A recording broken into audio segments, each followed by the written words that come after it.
All right, it's 5:35. I will call the meeting to order. Join me for the Pledge of Allegiance. We'll get on track.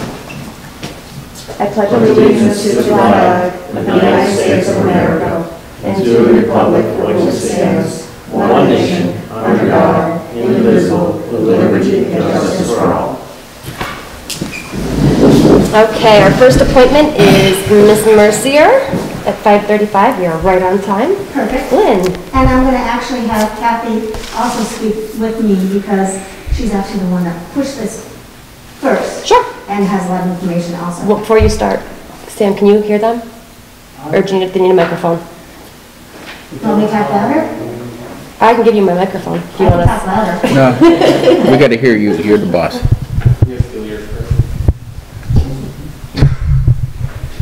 Just so the cameras can hear you. Is that better? Can you hear me? Okay, perfect.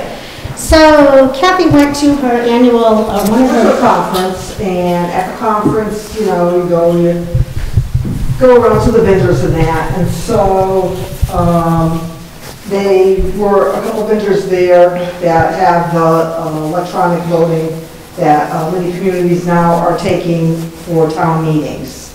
So they also said that this can be covered under the CARES Act, and we do have money available there. So I just brought it to the attention to see if this is something the select board, town administrator is interested in introducing to the town, and this is a good opportunity if we can get some funding for it. So Lynn took it upon herself to go and search out a couple others, so we have like 3 quotes, and basically presenting it to you guys to see if we want to go forward and to try and get the grant for that. So I did a quick scan before I came. It looks like at least 10% of the towns are now using electronic voting. Of course, it's a spread between open town meeting and representative town meeting. However, there's 3 main companies, and they're spread. There's not one favorite across the board. They're all pretty similar in what they can offer us, except one of them has a yearly subscription fee, which I don't think that would be the best option if we have 2 other ones that don't have that fee. So when Kathy was at her meeting, she had asked the first company to give her a quote for 400 units, 200 units, and 300 units. So we pretty much, I can give you estimates for all those units, but for the 400 units, they came in at about, one came in at 12,600, give or take. Another one came at 12,400. And then the one with the yearly fee was 11,000 for the initial setup of the equipment, but then you have to pay that $1,600 fee yearly. Question for you. The one that has this, or maybe for all of them, what is the yearly subscription fee for? Is it to make sure the machines are updated? And I'm assuming because of the type of machine they are, updates would need to be pushed out relatively. I think it's for their software, to be honest with you. Okay. So the other 2, they give you the software license in perpetuity, but for whatever reason, the other one does not. Okay. So, I mean, there's costs associated with more than just this one-time fee, because you have to think of the batteries in the units. You have to make sure that every year they're ready to go. They're all eager to come and give us a sample of what they can do. Meridia is willing to come this week, and I'm sure the other ones will come within the next week or so. So I guess we have to find out from you, first of all, if you're interested in doing electronic voting. You know, obviously it's quicker. Well, it wouldn't always be quicker, but it's quicker than when you're doing a hand count or a private vote. It's, there's privacy. Sometimes people don't feel comfortable raising their hand, depending on, obviously, on what we're talking about. And the third issue is accuracy. Right. It's definitely, and people can't vote twice. So you have 20 to 30 seconds to put in your yes or no. You can switch back and forth, but once the 30 seconds closes, you can't put that card up twice, right? So there's a little more accuracy. I mean, I know personally, I'm in favor of electronic voting. I think when you had sent that email, I thought it was a wonderful thing. I can't tell you how many times I've sat, even before I was sitting up front, but you'd watch people and they'd look around to see how their neighbor was voting, so you never knew if they were really voting the way they wanted to, or I would love to see a private way of us. Well, there's something to be said with transparency and an open town meeting, but I think that the way we're going is people are nervous. Yeah, I would love to see people voting the way they feel, not the way they believe they should. And there's certainly, you don't have to do electronic on every single thing. Like when it comes to the annual, and you have like revolving account and that, where everybody just says, yeah, she could certainly say, you can do your hands first if you want, because if it's something unanimously, so I mean, it doesn't mean it's going to take so long to. Right, I don't think we use it for every article, because some articles I can get through pretty quickly. But contentious ones would probably be. Absolutely. And also we could, there's many ways we can do it, which we can talk at a later date. We can ask, if somebody wants us to do electronic voting, they can suggest it. We can take a majority vote and then do it that way, or something to that effect. So the question would be, can we use CARES money to do this? Or what? Well, I mean, because I think we're limited time. If it's going to be used, CARES money has to be done by the 31st. Yeah. But I mean, I think that's time to get the paperwork done, isn't it, Chris? You would need a proposal from us, yes, by the 31st? Does it have to be bought by the 31st? I have to have the report in by the 31st. That we plan on buying this equipment? Yeah. But it doesn't have to be spent on the 31st. No, as long as I know that's a solid price. Okay. So we have to decide by the 31st if we want to use CARES money, which of the 3 companies we want to use. Well, it would be foolish not to try to use CARES money. I mean, if there's money available, we should try to see if we can, and if not, if it doesn't go through, well, then we have a choice of putting it in the budget for fiscal year 22 or something. Right. Did you say some other towns use the CARES Act? Yeah, so where, Okay, so it's already, So it's already a practice. Yes. okay. A lot of people got their electronic voting in the past 2 years.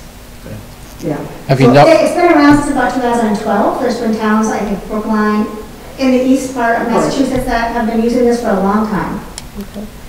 any problems with any snags or hacking or anything like that you're aware of? That they were aware of. It runs on radio frequency. It's not Wi-Fi. I mean, can someone hack it? Probably. But they can hack. Any 13-year-olds, right? They can hack, or voting too. Yeah. So that's not really an issue, I don't think. Okay. We had some issue, I just got some stuff on email about outdoor meetings because they're outdoors or having issues with the communication. I don't know if they were too far from the equipment that tallies, Okay. but that's the only other issue I've heard of. And of course, the question would be, how many would you want to get? Right? I mean, we can certainly get this cheaper if we only get 200. If we get 400 and need 800, because we have something huge coming up, we can rent. I was going to say, is renting an option? Because I don't even know it. It's an option. They're cheap. The units are cheap, $2 to $3 per unit. So, I mean, there's that, I mean, like, you could do, like, you could purchase our own of, say, 200, 300, so that we own. You could rent if we thought it was going to be a very contentious meeting. You could check with other communities as well if you're comfortable where, like if we went to Ware or Ludlow or somebody had other ones, hey, we got our town meeting now, but we would, on the flip side, have to let them use some of ours if they wanted to. Sure. So some communities are doing that as well. How many, on average, how many people do we have at town meeting? So on average, I would say an average is a round figure of 100. Because unless it's something with taxes or something with the school, you're not going to get more than, Maybe 150. 50, 200 maybe, but. But we have needed 75 people too, right? So, It was 45 the last one. Right. So it's kind of hard because it's during COVID, right? So we're not, I would say probably 100 to 125 would be the average meeting, unless there's a school issue or a marijuana issue, or then those got higher. And I wasn't around for the seminary, which was, Yeah. what, 800? So the highest that I ever dealt with, and we had a rented tent, and it was close to 800. Okay. And then there was a school issue maybe 10 years or so ago for the high school, and that was close to 700, I think. But then other than that. So you have to think, you know, would the fact that if we get electronic voting, would it bring more people in to town meeting? That's the presumption for a lot of towns, because people feel confident in their vote. I think it would bring some more in because they don't want people seeing how they're voting, but. I don't think you see a dramatic change based on the way you're doing it. I guess the thing that, how much is it per unit? So it depends. Depends on the company. So like, that depends on how many you buy. So I know that Meridian, which is company that Kathy saw. If you bought 200. A total, Right, because we can always rent them, and that gives us a leeway for most So meetings. the Meridian is $30 per keypad. that's for, if it goes down to 29, you have 400, it's 30, you have 300 or 200 per Right. keypad. The one that has a subscription is $19 a keypad. And then the third one is,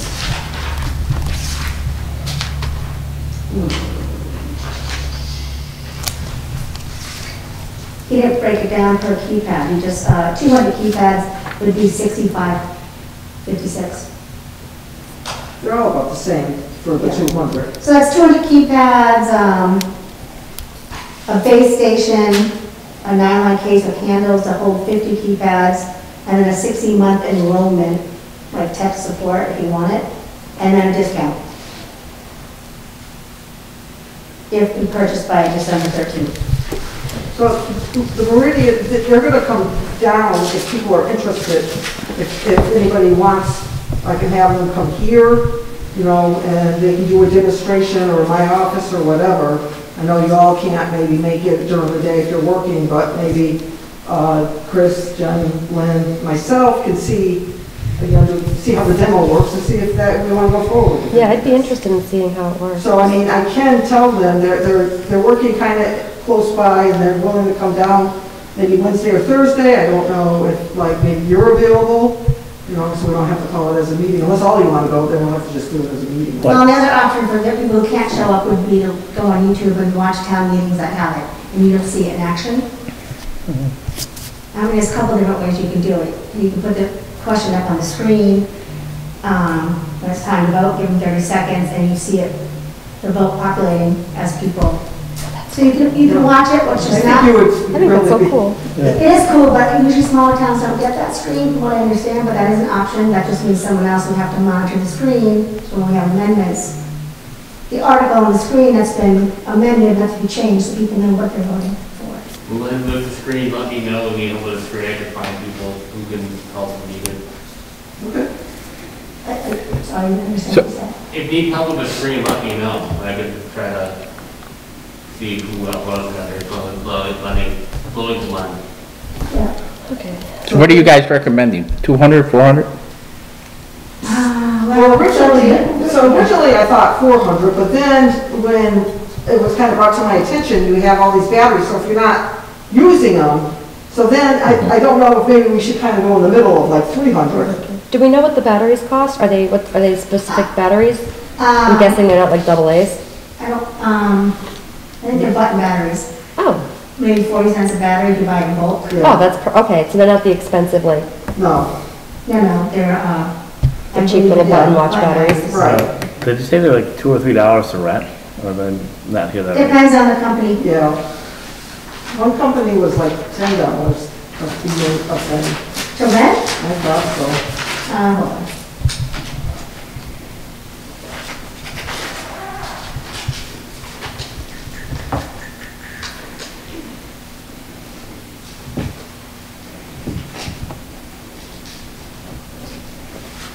So I'm just thinking if our average town meetings are about 125 to 150, I think 200 gives us a little window of leeway. Right. And if we can rent them, I don't see why we'd want to have 200 of them sitting on a shelf when we can only rent them if we know we're gonna go up over that. Right, well, that's why I originally said 4, then I was gonna Yeah. go 2, then, or maybe even 250. Currently, it's $3 Oh, $3 for one of the companies. Yeah, I mean, if And you're that's the current rate, that could change, you know.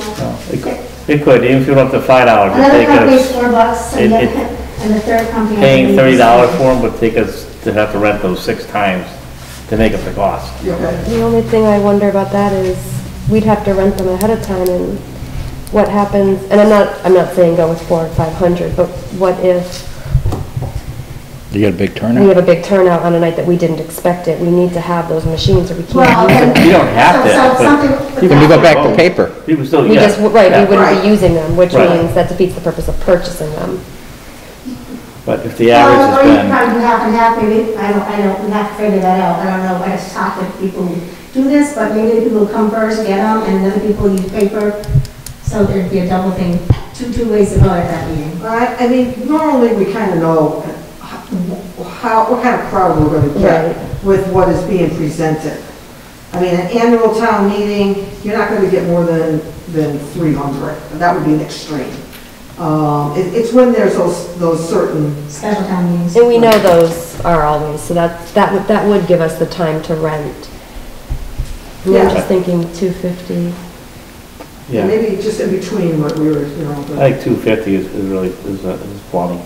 Because I mean, like you said, if you look at the town meetings over the past 8 years, you average those out, unless there was something that really made it, something that was on there that brought everybody out was a rise in, you know, tax rate or, Yeah. you know, something like that where Right. people are coming out. If not, you're right around that Yeah. 125, 150 mark. Right, yeah, I mean, I think we know how to, you know, figure out, you know, even when we order, Right. you know, chairs and that, I would always, I hate to spend an extra $3,000 for units that are just gonna sit there. There's, right, no, and I agree yeah, with that's that a part. waste of money. right. Unless we could enter an agreement with I don't know if it's a where, waste of money, or another town to I'd borrow rather- back and forth. I'd rather get more, a little bit more than what you think you need. Well, again, if your average is 125 to 150, and you get 200, you get 250, you're roughly 100 over your average, and I don't, Right, Yeah, I don't see that. being And one of the bad. vendors said definitely, you know, he thought 400 would be too much for us. He said, buy with a margin. Maybe go up to 250 because when you rent it, it's $3 for a rental, plus the shipping fee and the batteries are maintained. So there's other costs, but, I wouldn't go too low. no, I mean, I think Like we were saying 250. 250, so if I can set up that demo, and then maybe see if I can set up another demo. Yeah. See On what the I same can day? do. I don't know if they'll do it on the same day, but let me see, I'll reach out to, Virginia.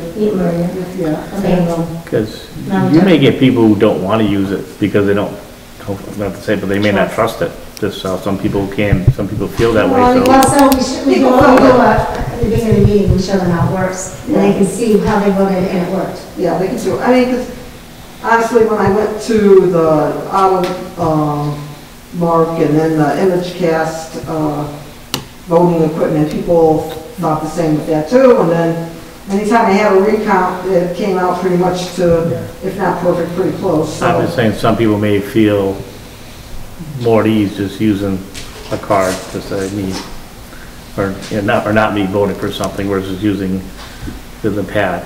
It's possible, so.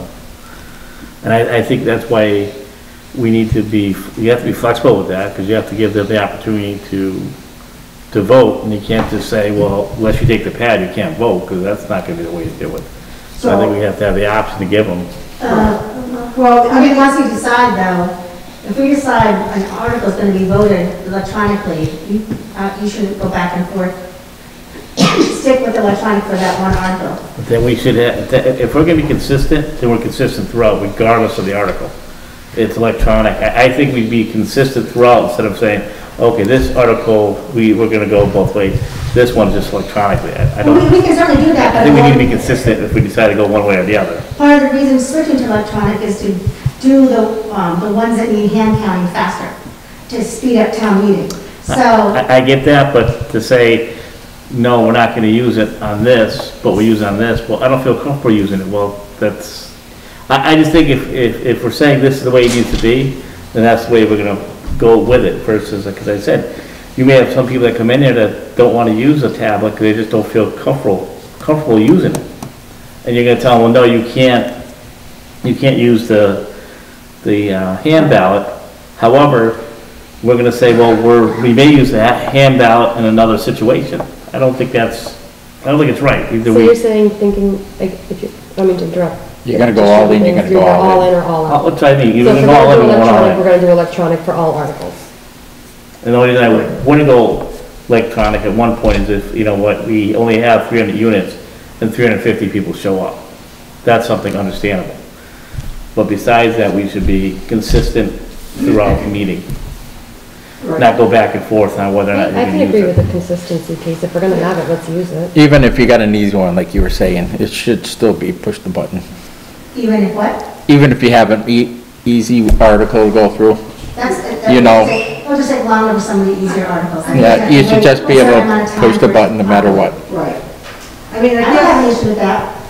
I mean, I guess the scenario would be if, okay, so say, now somebody's not happy with the way the vote came out with the electronic vote, and now you've got 7 people that say we want to do a secret ballot.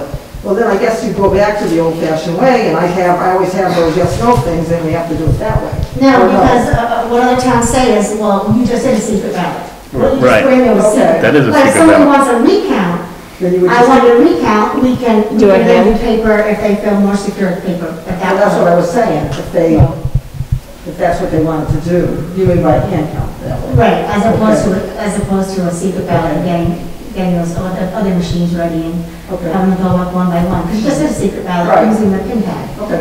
All right.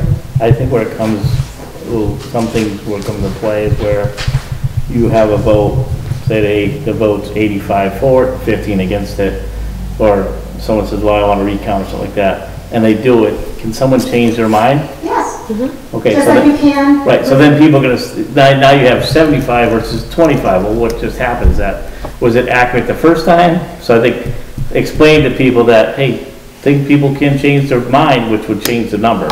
I think it's helpful to know, because people might think something different. So I mean, we don't have to, I mean, I don't think we need to solve these problems now. No. We don't have to do a No. recount with the pads. You can always do the recounts Count. with your hand. And then people change their mind, well, then, Right. But again, if we're gonna use it, if we're gonna do a recount, well, I think we should use the machine, because if you're not, it says like you're not putting trust in the machine. Well, I think before we start getting into the weeds, Yeah, can we I think agree it's a on the great fact that idea. electronic voting Yeah. is something that we should explore? I definitely I think we should explore, in No doubt. the CARES Act, if that pays for it, it's, Right, so it's just we have to. Easy decision. Because it's so late into looking into this, We've because I gotta be just found speedy. out about it a few weeks ago, that we're just trying to Okay. And I would, see how you guys feel about it, and so I will try to get something set up, and Jen, you said you're available. I'm available. Lynn is, Chris is probably available if he wants to check it out. I mean, anybody, it's just that if it's gonna be everybody, we gotta do We it have to as a do it, meeting. yeah. That's all. I think even if it's not available through the CARES Act money, I think it's I something think to it's still explore. a good investment to Okay. do, Right. for several reasons, and it's, you know, hey, it might be the wave of the future, or it is the wave of the future, so why not, start looking at that now, and I think there are some good points made why we should do it. Yeah. too. Okay, great. Yeah, perfect. all right, so we'll thank set you. up- Yeah, set it up. Thank you. Do you want to just pass that right over to Kathy Lynn? Because she's going to need it next. Oh, thanks. Was it Munson that already has it? Where? Or where? Where is South Hadley? Oh, South Hadley does it? South Hadley? Yeah. Really? Yeah. Long Meadow has their November 2nd meeting. Chris, could They're you follow up with debuting it. Mike South Sullivan, Hadley is South Hadley, and see if represented. it was, Representative or is not there where? anymore? Reg, Here. South Hadley. What's that? They hired a former mayor from Fitchburg, I think it's Linda Long. I think they're open, but I don't know. Maybe we can find Do you know out to see where if is the CARES open Act or paid for it, representative? or even Who's where. that? where? We got. Where's open? Where is open? Okay, because I know South And Long Hadley. Meadow on November 2nd is going to use it, they're going to have a demonstration at their November 2nd meeting. Are they representative or open? They're open, they're huge. Okay. Well, Thank you. Thank you, Thank Lynn. you. next one. Alrighty, so redistricting. I can't even say that sometimes fast. Precincting, right, and redistricting. Thank you.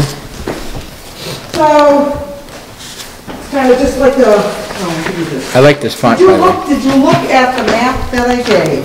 So this is just kind of this is what's going to be a little bit of the difference, so I'll try to explain that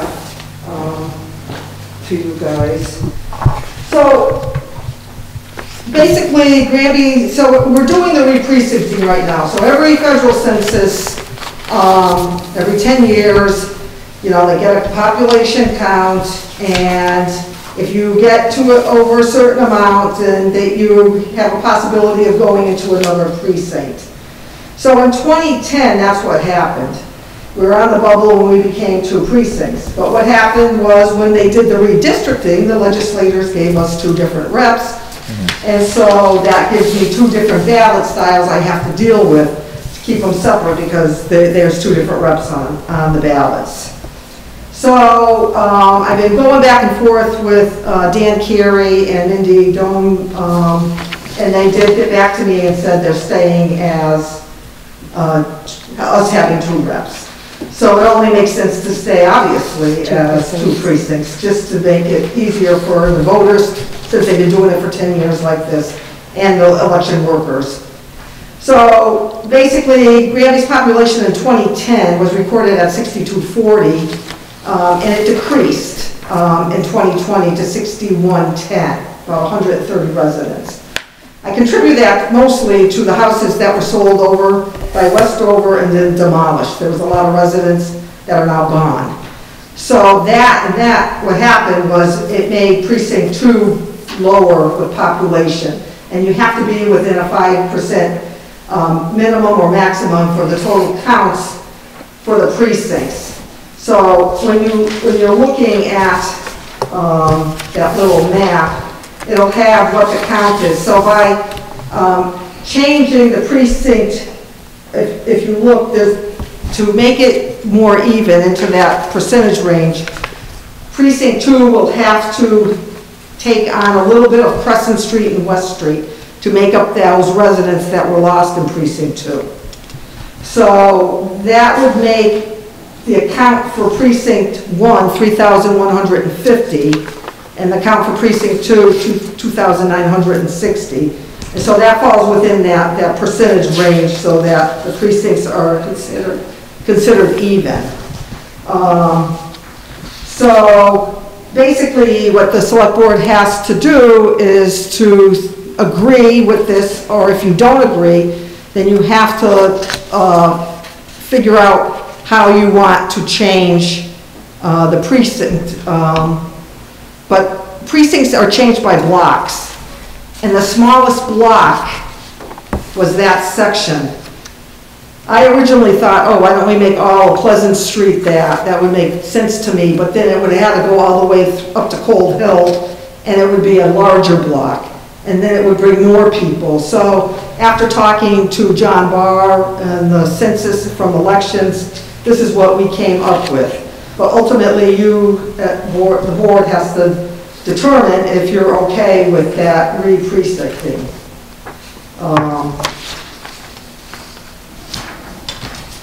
So if this goes into effect, if you sign off on it, it will be in effect as of January 1st of 2022.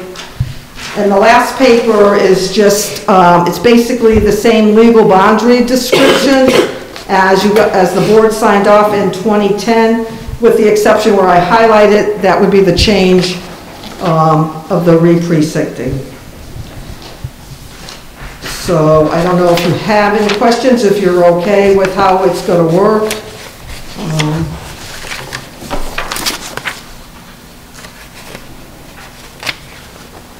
Directions, Kathy, are not my forte, so when I'm reading this is Greek. So if I'm understanding this, it's West 8th Street to Crescent Street. So we're taking all of Crescent? No, you're taking Crescent to West Street. So just Crescent to West Street, And to then 202 to West, and then going up to the Senate Road to Right, Johns, so basically, that it's- section? Right. So that would encompass where the town hall area is? So. Because I'm guessing we're coming all the So way ours down. was 202. Yep. And it made it pretty easy, except for a few streets, so obviously South Street, part of South Street was, not South Street, School Street was always, part of it was precinct 1 and the other part was precinct 2. Then you go over here, it's kind of 202 High Street and Cameron Drive became precinct 2, so it's chopped up a little bit. But what they're doing here is you just go, if you turn by the highway department, you just, that little bit of crescent, Okay. and it doesn't go across. And then it's only West Street from 55 West Street up, Both sides of the both street? sides. Okay, Yeah, okay. That's I what I was, understand both sides. that's what I was yeah. thinking, but Yeah. again, east, when it says directions, I don't understand them. Without the compass in my car, forget it.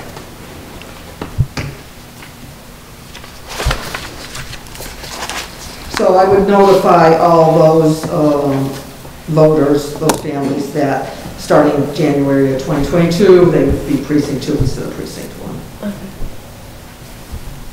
I'm okay with it. Anybody else have questions? Yep. I'll let them finish reading. Thanks for the font. What makes it easy on What the did old you say? eyes? Oh, Thanks, the big font. The eyes aren't like they used Well, Rick, to it's like easier that be. way. Yeah. Yes, Glenn. What was the, and you may not know this, if you do, I'll be very surprised. What was the population prior to the 2010 census that, we'll put us over that for us. You know, I was gonna look that up, because I said, I wonder if someone's gonna ask me that, but, I wanna say it was more like 59. And then we kind of did a jump. We had a little bit of a building going on from 2000 to 2010. Yeah, And then we thought there was going to be more housing, because I thought, you know, there was going to be a thing on Munson Ridge, and then actually Maximilian was eventually going to, so that is something we have to consider too in the future, because of that we probably will grow again. But unfortunately, I think out of all the years I've been here, it's never been a huge jump. You know, I think when I first started in 1996, I think it was like about not quite 58. And then we just kind of hit, you know, here and there, and then there was a little bit of the building. Well, it's always, over the years, actually, more than several, but people have asked, you know, why do we have, we're such a small town, why do we have two reps? That, you know, one may think this way, the other one may think this way, which splits our town up. They do. ask the legislator in the Well, House about that. Well, I know, they do that too, and then, you know, obviously we have one senator, but we have two reps too. Yeah. I don't know, I mean, is it a point where we can petition our legislators to look at having us at one point, not saying now or down the road, but to petition that we have one rep for our town versus we have to have two? So what's happening is they're changing all over the Commonwealth, all these districts, and some places, like maybe even like where Crystal is, where they have like 5 different little villages and stuff, where you have a precinct, but the line goes down on some of the streets, and so now you know, the clerks are going, what do we do? Well, I guess we have to have, it's precinct 1, but then we have A to it. So we're doing the same thing I'm doing, but you're only able to use one machine. It's very confusing. Just asking, because people have asked that over the years, geez, you know, we're such a small town, why do we, Well, I think we have two reps that? because Because South Hadley needed more representation, that's what I heard, and so then that's why, you know, Granby became, they gave that part to Hampshire second. So. I think it's the same thing, it's a numbers game. yeah, Each state rep needs X amount of a citizens. percentage. Yeah. And they divide up our small towns and Pelham and squeeze it in. Yeah, I mean, People have, you know- to be honest though, I mean, I think both our reps work well together, so I think it has benefited. Thankfully, the they town. do. Yeah. Well, right, I mean, it may not always do, but people just asked, and I was, you know, so Well, believe me, I wasn't. thumbs up and I'd ask, so I, you know, I just thought it'd be, Yep. you know, the time to kind of. More work for the clerk's office, because you gotta make sure that sure. people get the right ballots and Sure. everything, so, I mean, it makes sense, I mean, Yeah. we need to do what we need to do, Yeah. so. yeah. So if we approve this, does it have to go through the general council? And is it gonna go through the House? What's that? So the. We say yes, it happens, or does it have to Yeah, go so through? if you sign off on it and then, Oh, okay, redistricting. I have to send it to elections and it's, And they work on it, okay. yeah. Well, I will entertain a motion either way. I'll make a motion Yeah. that we allow Kathy to follow up on redistricting, as far as. Re-precincting. So you'll be signing off on the Right, re-precincting. which is Got it adding somewhere. to precinct 2. When you just read whatever the letter says. Hold on, I'm trying to find it for him. Yeah. It's in the correspondence. No, I had it on top. You had it on top, well, I That's it. have public streaming, oh, reprinting checklist. I'm wrong, wasn't the right letter on front. I'm sorry. Go down. That wasn't- go down that was my to where fault. the sticker is, Glenn. There's an actual letter there that you will be signing off on.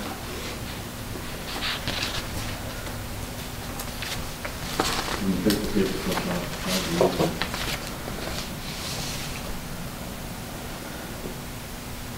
No, that's just saying that we voted on it.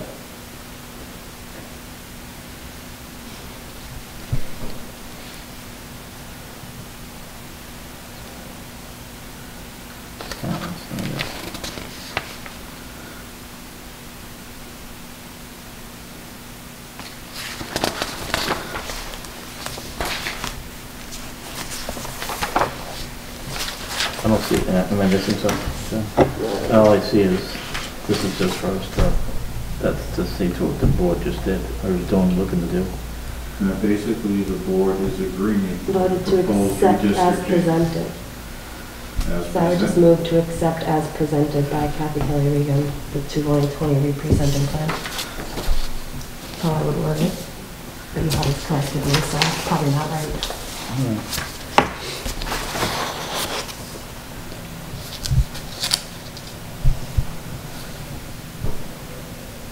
All right. I'm gonna make a motion that we approve,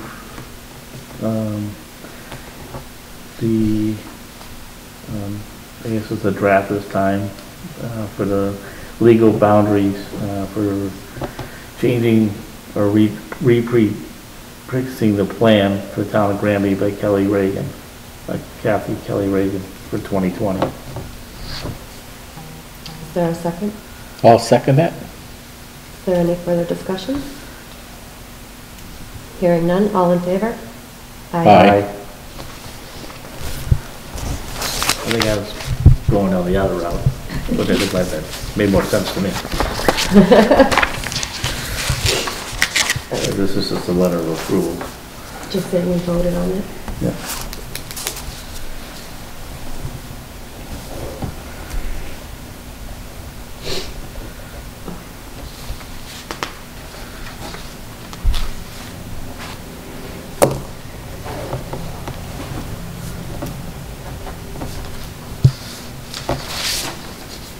Oh, thank you. You can take this with that too. And Kathy, they're gonna be notified by mail, obviously, the people, yeah. Yeah.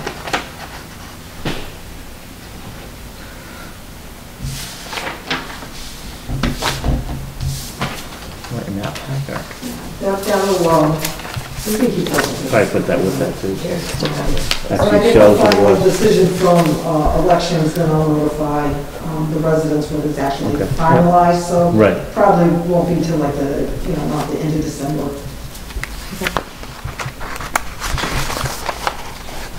Well, thank you for that, Kathy. I know it was a ton of work. Oh, well, That's your paper. Chris has got some, Dave Rose to help me too, so.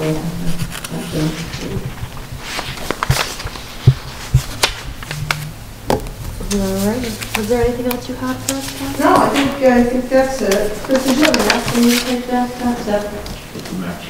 The big giant thing. Oh, okay. It's not a two over there, but, yeah, I gotta mail it back to him. Does this need to go with it, Chris? Two of them? Here you go. They're all yours. Thank you very much, and I don't know about So that letter I will need, but I don't know if I can take that now or wait. If you want to sign off on both copies, then you can put them I'll let you sign both copies. Oh, okay. Then you can take them Save your with you. steps. Okay.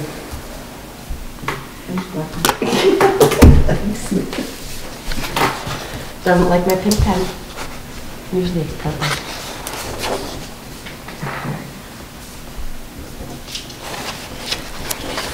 You don't want a seal on it? You're okay without a seal on it? I can. Thank you. Great. Thank you so much. Thank you. Yep, Thank you. for your time. Somebody's coming up here, or I pass this out, or... All right. Goes to Chris. Thank you. All right. Thank you. Thanks, Kathy. See you, Kathy. Take care. Yeah, you too. All righty, now we have Mr. Ken Comia. Yes, Do we know what? yes, I'm going to explain. Okay. As part of our budget process, we have put in for a position for a shared planner conservation agent position. Got into conversations with Ken, and he is currently under contract through PVPC with the planning board to do the planning services. He also told me that he did serve as a planner / conservation agent in the past at another community. And I would like permission from the board to offer Mr. Comia the position because, number one, he's familiar with town of Granby bylaws. He's familiar with other things with the town of Granby, and I think it would probably be a good addition to our staff to have Ken perform both functions for the town. And if you wanted to ask Ken any questions, you're more than welcome to. I worked with Ken when I was on the planning board for a couple of years. I think he's very responsible. I know he knows the town, and I mean that's going back several years ago, and he's been out of sense. I'm assuming he knows the town much better now than he did back then. You know, so especially with the planning board, there's been a lot of different things that have gone through the planning board that I know he was very helpful with. So. I don't know Ken, and I think it's a good thing. I trust Chris's instinct on it, but I'd like to hear from Ken a little bit. Okay, what would you like to hear from him? Just a little background. It's on. Yeah, you're good. My name is Ken Comia. I am currently a senior land use planner at the Pioneer Valley Planning Commission, and as Chris mentioned, I am serving as a planning board consultant, working with the planning board. And oftentimes, my work with Granby has been specific to working on development review and planning board and zoning bylaw amendments, and helping the planning board go through many of the various processes that they're responsible for.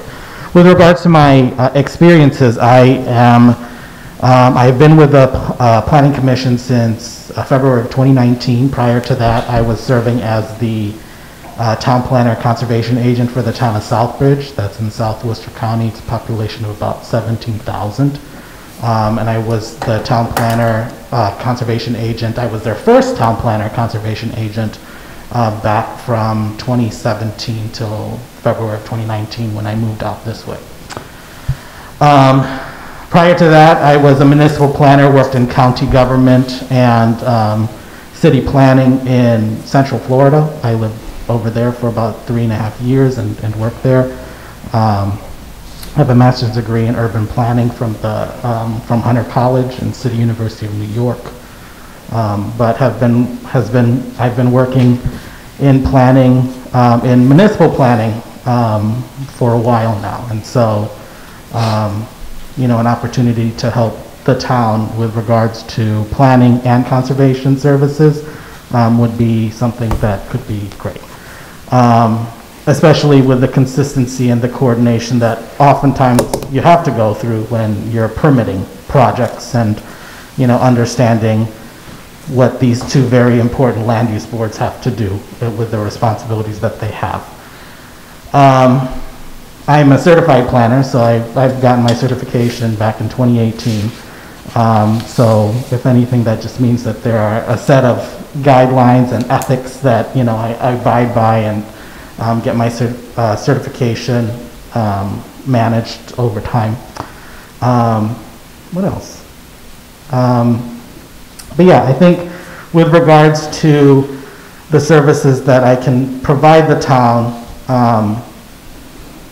you know, the important thing is the coordination. I think sometimes, depending on the town, it's important to have someone that can serve both boards, if not also plan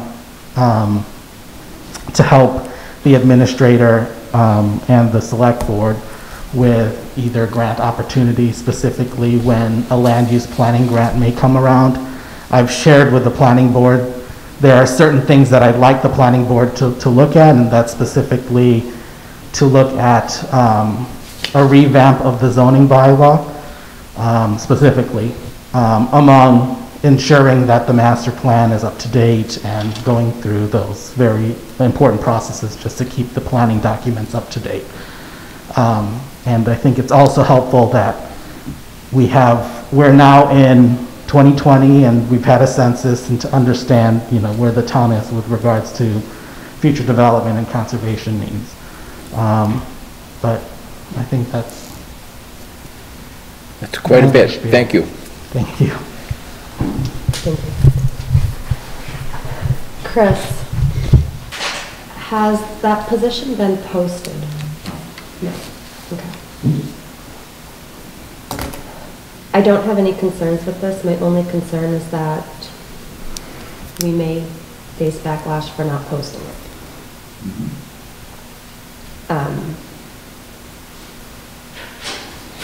So me personally, I would like to see the job posted before we make a decision. I do not want to be accused of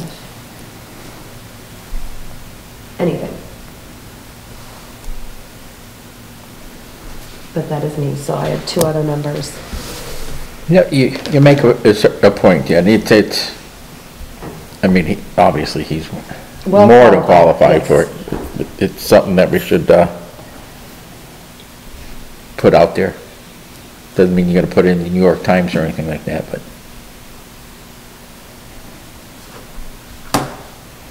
sooner the better. Yeah, I would agree, just based on our responsibilities is to... Absolutely. Is to find the best qualified and the best person for the position. I mean, that would be our responsibility. Like I said, I do know Ken, just working with him for a couple of years on the planning board. But I do think it's the proper thing to do is just to advertise it and see who we get, and then, you know, set it up from there and do interviews and so on and so forth. And you know, I'll be honest, I'll be surprised if we get anybody to put in for it. I think that's what Chris is probably thinking as well. So, you know, with that said, I think it's a proper thing to do for us to make sure we, you know, find the best person qualified for the position. I agree. I mean, it's a position that's been talked about multiple times and no one has ever expressed any interest in it. However, if we're going to move forward officially, I'd like to see it done officially. So that would be, I think we're in agreement. Job description's gone through the personnel board and all that stuff, or no, Chris? No, the personnel board turned it over. We developed a description. Yep. And then we turned it over to both conservation and planning for their input and for enhancements to the job description. We haven't heard back, I take it. There were some comments. Planning board wants someone who is a certified planner. That there is going to limit the number of people who are going to be coming in as a certified planner and has conservation agent experience. Okay. So that's why I was just saying is Ken seemed to be the ideal candidate And for the I'm not in position. disagreement with that aspect of it. So, I'm just in the mindset that we have had accusations in the past of not posting positions that have not, that it's not accurate, and I don't want to start going that route. So if we could get that posted, like, I don't know, yesterday, we can get this going quicker. All right, Thank you. that's fine. Ken, it's nice to meet you. Nice to meet you. And thank you for your interest in this. Ken, it's nice seeing you again. All right, so we have citizens Thank you, Ken. participation, and we have Mr. Randall here. Come on up, Mr. Randall. I should have had a little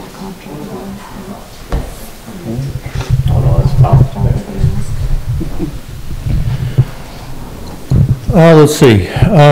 First thing that I have two items for you tonight. First one that I consider very important is that we have lost a valuable member of our town, Granby. Joe LaJoy recently passed away. I'm sure that most of you may have I have not heard known that. that. Joe was a former policeman and he was a constable. He was a former fireman for many years and trained a lot of us young kids that came onto the department. He was also a World War II Navy veteran, and he was the last of a couple of World War II veterans that we still have in the town. The service is going to be the 1st of November at 11 o'clock at the Immaculate Heart of Mary Church.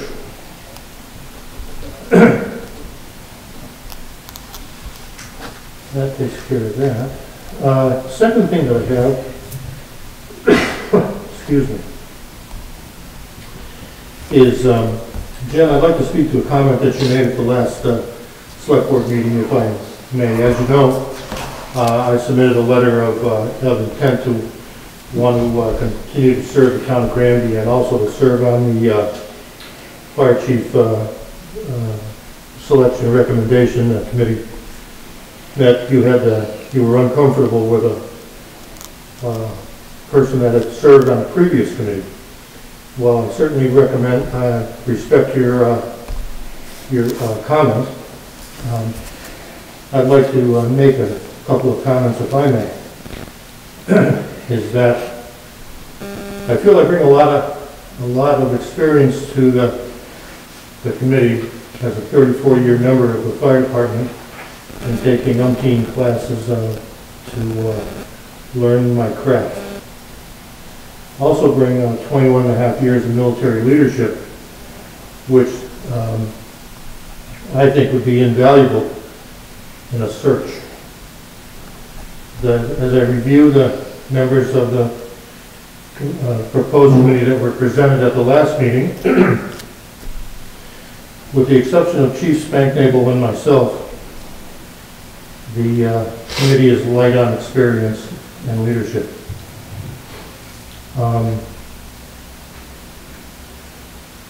Let's see here. For what it's worth, and I probably shouldn't comment on this because of the way the vote was taken at the last search committee meeting, is that I was the lone dissenting vote on the fire chief that was hired. I don't think that it's that important to comment, but I thought the board should be aware. I detected something that was wrong, and at the time I couldn't put my finger on it. But that's all. In closing, I would ask you to humbly reconsider your position. Any questions for me? No. Nope, thank you, George. Thank you, George. Thank you all.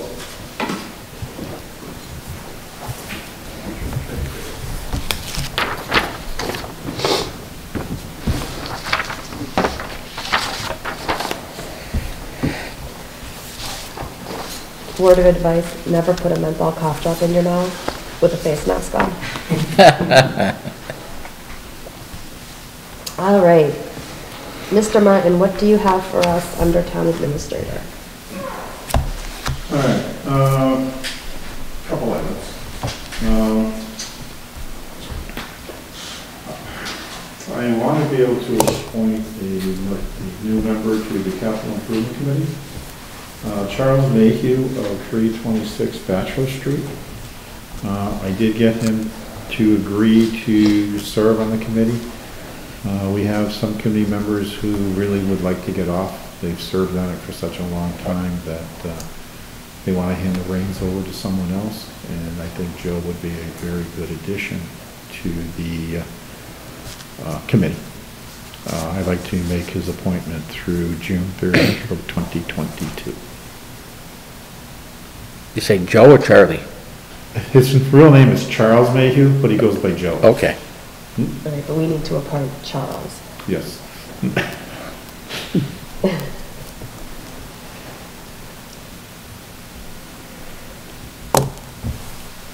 All right, is there a motion?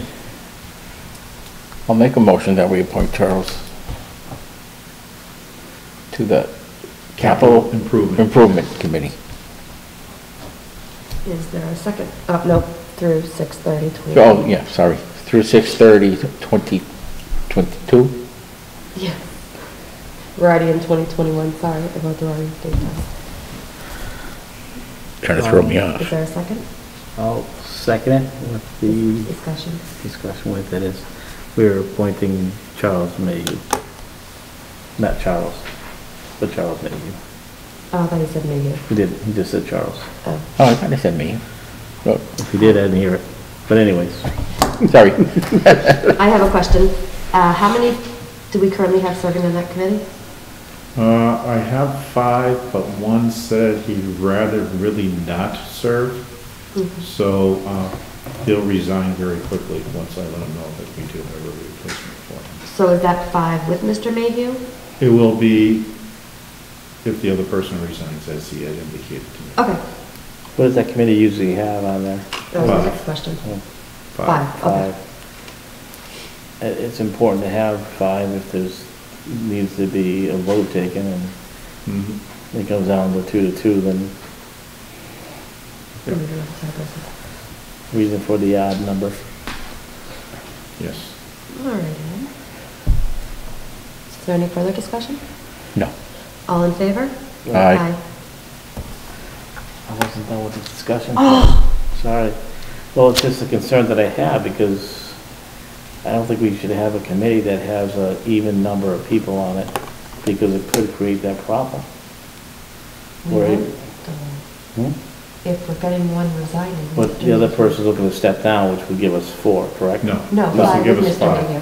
I Oh, have okay. 5 right now. Okay, then I'm fine, okay, I take it back, I thought, When I went through the appointment process, this person said they really rather get off. I convinced them to stay on until we could try and find a replacement. Once we have the replacement, then, no, I'm fine with it, I'm at the number 5, I'm fine with it. yeah. I misunderstood I thought someone was stepping down to just take that place. I got it. All right, now, all in favor? Aye. Aye.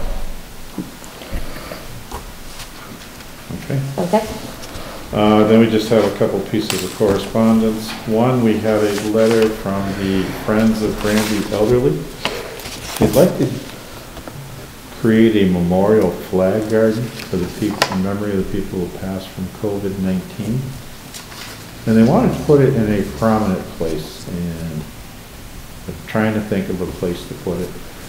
I believe that maybe when we construct the Veterans Memorial, we could find a small place that maybe we could put this memorial garden in there, so that if people want to go, they can sit on the benches there and reflect upon the passing of people from COVID-19 at the same place that they would honor our veterans who have passed and given their lives.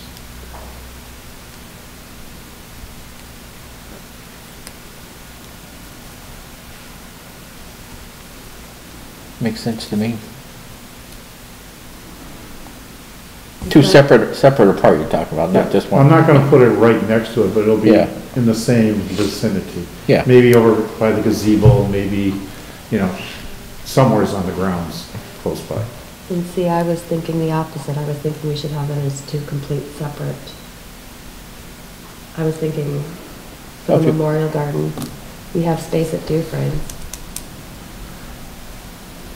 I'd like the Where are we gonna veterans, put it at Dufresne? I don't know yet. I didn't think that far ahead, but I would like the Veterans Memorial to stay the Veterans Memorial. I think the significance of that deserves its own space.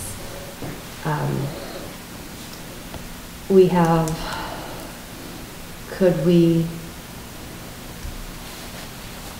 find space, or could we create a space in front of the gazebo at Dufresne?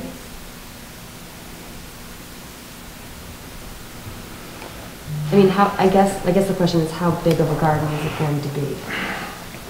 I think part of my problem with that is the problem with the dogs that we have running up there and people not picking up their waste. I do agree with that. I would hope that people would have a little bit more respect when it's a Memorial Garden. I don't see that happening, to be honest with you. I'm worried, Okay? yeah. Maybe that's me being a little jaded about the way people treat the grounds as it is now. I can't see them changing the habits of trying to give space to this area. I thought about down here, but we have other things down here by the flagpole. Yeah. There's really no space here to put a garden together. What about, Ken, how about this? If they put, is there a spot where the Veterans Memorial is where it can be separate, where it can be delineated, where one is this and one is the I think veterans? it could be put down by the rock. You know the rock on the corner there? Put it down by the Yeah. rock area. It's down a little bit on the slope. Towards the Away from the station? Veterans Memorial, that's gonna be put a little bit farther up North Street, like where the parking area is. Yeah, yeah. Okay, so you are doing a separation, but yet it is a prominent area that if someone wants to, they can stop and visit it. using the same parking as the veterans? Yeah, or park along North Street there. That's not a good idea, not at that spot. But I'm just saying, it will be for some parking spaces, I believe, on the road at North Street when, or right next to it, when they put the Veterans Memorial in. I did not realize we'd be putting parking on that street. That corner is not. I think it's recessed, if I remember right, Glenn. I don't know, do you remember the plans that well? No. It's not gonna be right on the street, but there were gonna be some handicap spaces There's some they were planning handicap on putting spaces. in. It's But pushed back. It's pushed back, but the parking spaces are gonna be right along. They're not gonna be right on North Street, they're gonna be right next to it, if I remember. Is the memorial in the middle by the old library, is that being moved over to the veterans? Or is that still going to be separate? I think that's still staying. Yeah, I thought that was staying there too. I guess I don't want to say insensitive, but I guess that, we do a memorial for people who passed because of COVID-19. What about other things that have happened over the years that we didn't do something for people in our town that passed away for? I think the memorial for the veterans, I think that should be separate. Absolutely. I agree with Jen. That's a standalone thing, and I guess how big of a memorial are we thinking about? And let's go look at where we put it. Is it going to be, the upkeep going to be done on it? What do we know? And Supposedly the Friends were gonna do the upkeep on it, supposedly. But that's whoever's on there now, on the Friends of the... well, that's my concern, is that we do something like that, and then several years down the road, it's not being kept up, and it kind of starts falling by the wayside, and then how are we, showing respect to those people? And again, it's nothing against, not to seem insensitive, but, what about other groups that have had, throughout our town, stuff like that throughout the years? Is there some type of memorial that we could do as far as like a plaque or something like that on a rock or something of that recognizing the people who have passed away due to the pandemic of 2019 COVID? is there something like that we can do? Where I guess we can place it somewhere where it doesn't take a lot of upkeep and stuff like that, you know, do something simple that, you know, where, What are they looking to play, like a flower bed or type of thing? The letter was not very, it yeah. was not very descriptive. I mean, if you're just, no, that's not a bad idea, you So I can put it think- right out here. So I think I'd be, I Overlooking think I I'd think it's in your correspondence be interested in folder. more I got it. detailed plan Yeah. than the letter we received. I think I'd like a more detailed. It says they want to put little white flags in a prominent space. That's like what they did in DC, right? I believe so. I don't know, I've never seen one, so I haven't seen any other communities. Yeah, the one they did in DC was like 700,000 or something, for all the people who Well, their passed away. population is quite bigger than ours. Yeah, No, that's everybody. that's Oh, everybody. it's everybody. DC, that's. I didn't listen to Yeah, the no, letter. that's I'm sorry. everybody. I didn't listen to But I'm thinking it. like something where it's there, it stays there, someone can always, because those flags, they're not gonna last forever. No, they're not. So we have, you know, that's what I'm thinking, but that's, they're just, Put a but I little would like plaque. something like that, Put a little plaque Folder type. bench. you know. But where? Could we put a bench at the library? Which library? The new one? Back in the gardens? That would have to go under the library commissioners. No, I understand that, but could they be?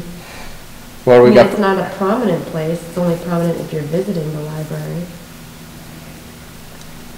What about right out here overlooking the little pond? We already have a couple You got something, benches okay. there, I believe. What about a bench overlooking Dufrane's Pond? I mean, It's gonna get trashed. So I don't think they donating a bench or something like that might be nice too. Yeah. With a nice plaque or something on it. I guess I'm just looking for something that we can make sure that if we're acknowledging the people who have passed from COVID-19, and I think we should do something where that symbol can always be there. Again, I'm just speaking for myself, but if I'm gonna reflect on a person that passed away, I may be at the cemetery or, you know, I don't know many people that would go to a certain area to reflect on that. I guess, like I said, maybe at least a bench or something like that would be nice with a nice plaque on it or something like that. It's just. Honor of all the COVID people who passed away. Yeah, in the town of- honoring, you town know, of Granby. a reflection or acknowledgement of the people who passed well, away. I guess maybe we need to. We need some more We information. need some more information, Yeah, but and this it's I letter think does we need not- to have the question answered, how Yeah. permanent of a memorial are you looking for this to be? there's a lot, like yeah. Last thing I wanna do is put something up that it's not, there's no upkeep to it. Right. I think it's, And those flags, like you said, are not gonna last. Right. For the winter. so. Unless she just wants a temporary thing, did she say? I don't think it was meant to be temporary. Okay. Yeah. So maybe more information, maybe they can come in front of us and talk about it to us. Sure. Would you want us to invite to the next meeting? I think that would be Nice. That'd be nice, we've got some questions and Right. they can paint us a picture. Definitely want to support their thoughts and suggestions, and I think we, you know, obviously want to make sure we do it the correct and right way. That's fine. Only reason I'm mentioning it. Yeah. And then in the correspondence folder, you were notified that South Valley Fire District 2 had their free cash certified as of July 1, 2021. Mhm. So, and that's it under that.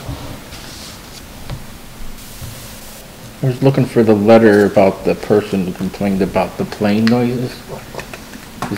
Is that anywhere in this correspondence? We didn't put it in there because we had already forwarded to the board members, so we did have a resident on Bachelor Street who was complaining about the noise of the planes and the helicopter coming out of Northampton Airport. And I wanted the board to try and address it.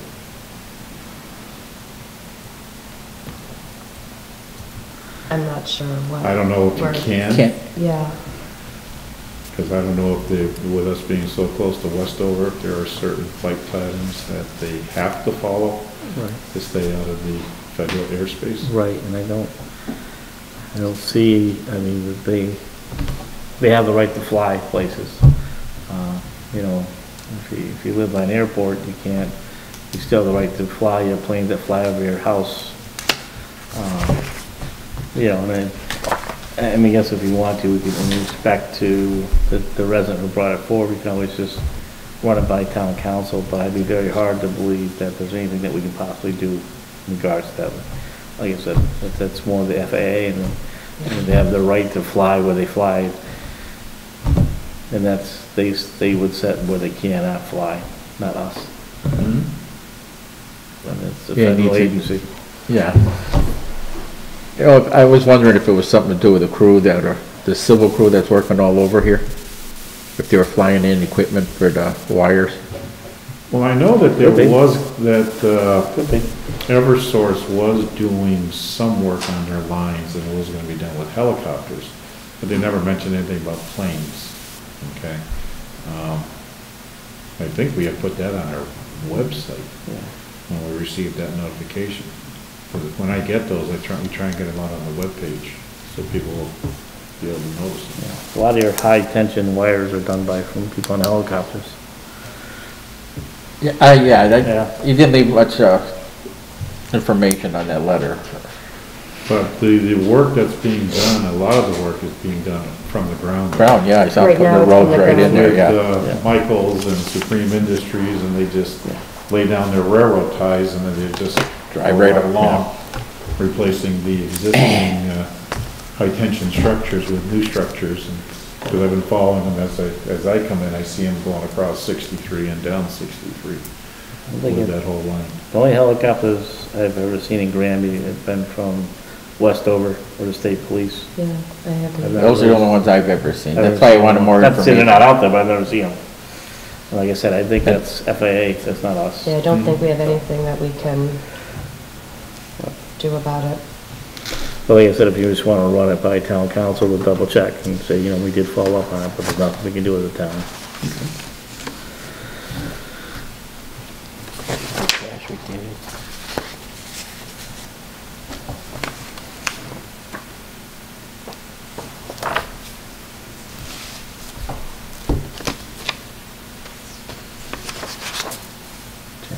I'm waiting for Chris to finish Oh. writing. Oh, go ahead. I thought he was waiting on you. Oh, no, what else do you have, Chris? Nothing? That was it. Alrighty, then we will move on to departmental reports. Has everybody had a chance to read them, including the ones that got sent over today? Yep. Okay, I read those quickly. Late room. I read them quickly, the ones I did read earlier. Alright, I just wanted to, make note, I'm just gonna pull up, do you have Jeremy's in here?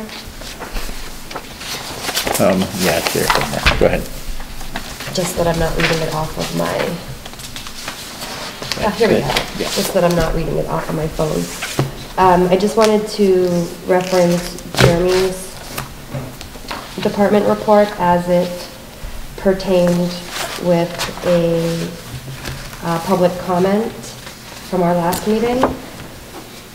So, for the week ending October 9th, on Tuesday, Jeremy and another employee did do some work at the Dufresne Playground. The spring that was broken from the broken ride was removed. The stair tread from the broken stair stepper was taken up. And then the tire that was delaminating was removed. So those hazards have been done away with, and they had raked out the mulch under the swings, and it definitely fluffed it so that the distance from the swings to the ground was not as heavy. There is a softer impact. Jeremy had sent pictures of the work that was completed. It looks Did a nice job. It looks great. Yep.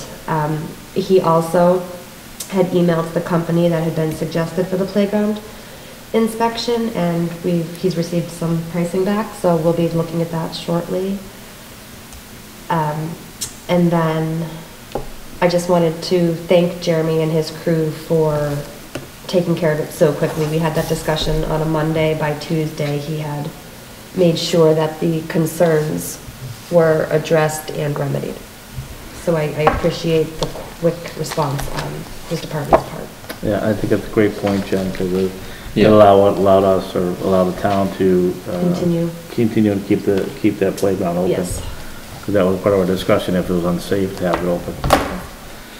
Yeah, so I want to thank him for putting other projects on hold to making that the priority for the day, because it clearly was. So on that note, do I have a motion regarding departmental reports? I make a motion that we accept the departmental reports. I'll second Rick's motion. Any further discussion? Negative. All in favor? Aye.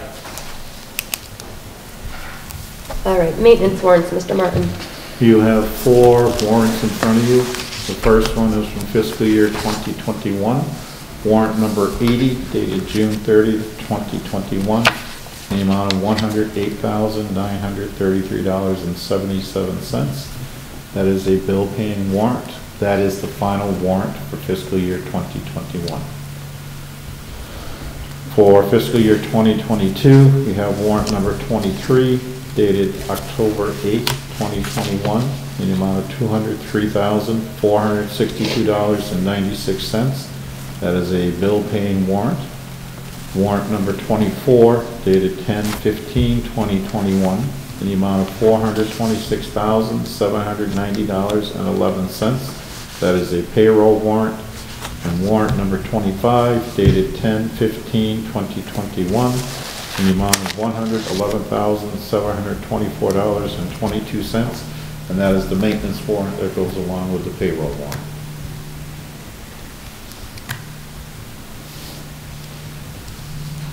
Is there a motion? I'll make a motion that we approve warrants number 80, 23, 24, and 25. I think I got it all. I'll second Rick's motion. Any further discussion? And you said number 80 was the final payroll, the final warrant for 21, so we have Yes. completely closed out 21's books now? For the We most part? will, once we do the encumbrances. That's what I'm saying, but this is the Yes. last, okay. Yes. All right, all in favor? Aye. Aye. All right, now let's get 21 closed out. Yep. Encumbrances. All right, in front of you, you have encumbrance letters for 5 of our projects. The first one is for the general fund in the amount of $1,646,311.76. You have one for special revenue in the amount of $436.08. Capital projects in the amount of $3,774,873.74. Sewer enterprise in the amount of $200, and the ambulance enterprise in the amount of $12,513.17. And these represent the remaining balances of unspent special articles that have been approved at town meeting, and also for expenses that were incurred prior to June 30th, 2021, but was not paid for until after June 30th of 2021, or have yet to be paid due to the fact that we have not received it due to lag time, due to COVID, due to delivery times, so on and so forth. Is there a motion? I'll make a motion that we accept or approve and sign the encumbrance letters that was just stated. I'll second Rick's motion. Discussion?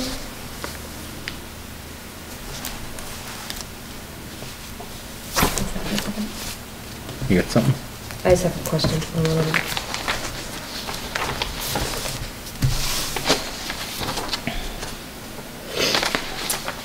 Which one are you looking at, Jim? Capital project fund. Yep. What, do we know what the bulk of that is? There's 3.7 million. Mhm. Do we know what the bulk of it is from? The elementary school project, Okay. that was officially closed out, and I think that has about 2 million, 2.8.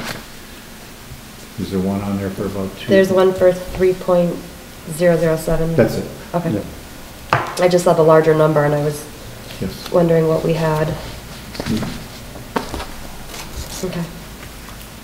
And if we go forward with the high school project, because I received an email from Superintendent Sullivan stating that I guess we moved into the next initial phase for MSBA, where they're going to have a conference call to talk about the condition of the school. And I believe there will be an initial walkthrough of the high school by MSBA personnel to see if it should be moving forward to the next phase or getting into the pipeline for potential funding. Okay. And I'd like to be able to use those funds towards that project if need be. Oh, see, I'd like to use them towards something else. Yes, I know you would, but... But priorities, I get it, priorities.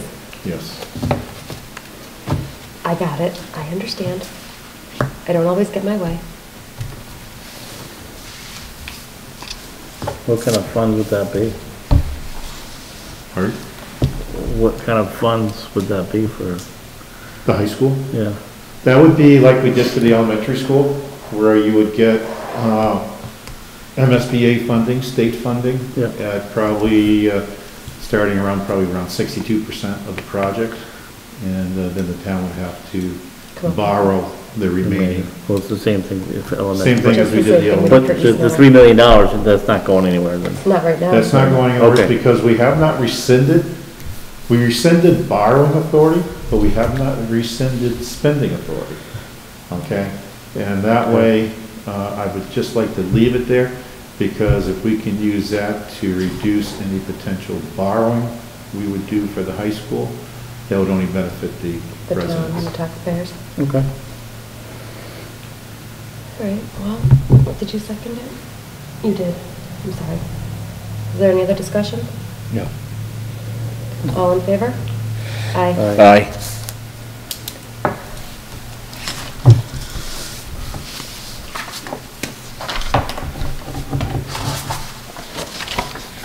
Oh, yeah. here you go. Oh, you're fine, we can find them afterwards. Okay, Do we gotta- update Do we gotta address this one? on the fire chief search committee. Go to old I'm business. gonna hold that one till last, if Okay. that's okay. That's fine. So we're going for, moving on to. Let's do resolve. the resolve, that way you can recuse yourself and come back in. Sounds like a plan.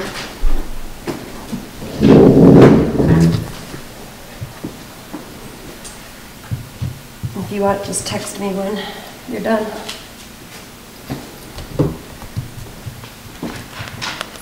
I've been recused.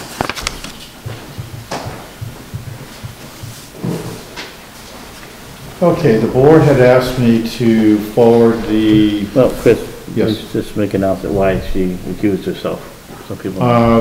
Jen has recused herself because I believe she's on the board of directors Yes, she for is. GCAM. I know that. Oh. I'm sure Rick knows. I want to make sure people that are watching, they know why Okay, she recused herself from it. all right, so basically what it is after your last meeting, you had a proposed resolve presented to the board regarding streaming services and things of that nature, where a percentage of their revenues will be taken and dedicated to local access channels. You asked me to send it to town council for review. His answer is he looked at the proposed legislation, number one. The resolve is just telling the legislators that you're in favor of them voting for the proposed House and Senate bills. However, it is council's opinion that if it passes, then it will become a local acceptance that will be required of the local communities to allow that to occur in your community.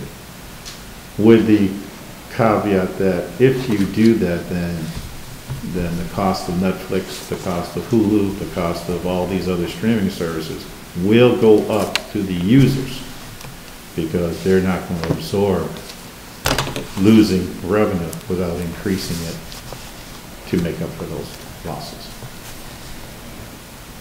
But he saw no reason why that you're not obligating yourself to anything by signing the resolve. All that does is say that we want them to vote on it. Yes.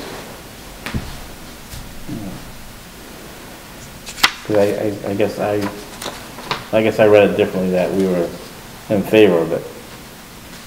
You're in favor of them passing the bill. Right. However, the way the legislation is written, it will require local acceptance once the legislation is passed. That is council's interpretation of the bills themselves. Okay.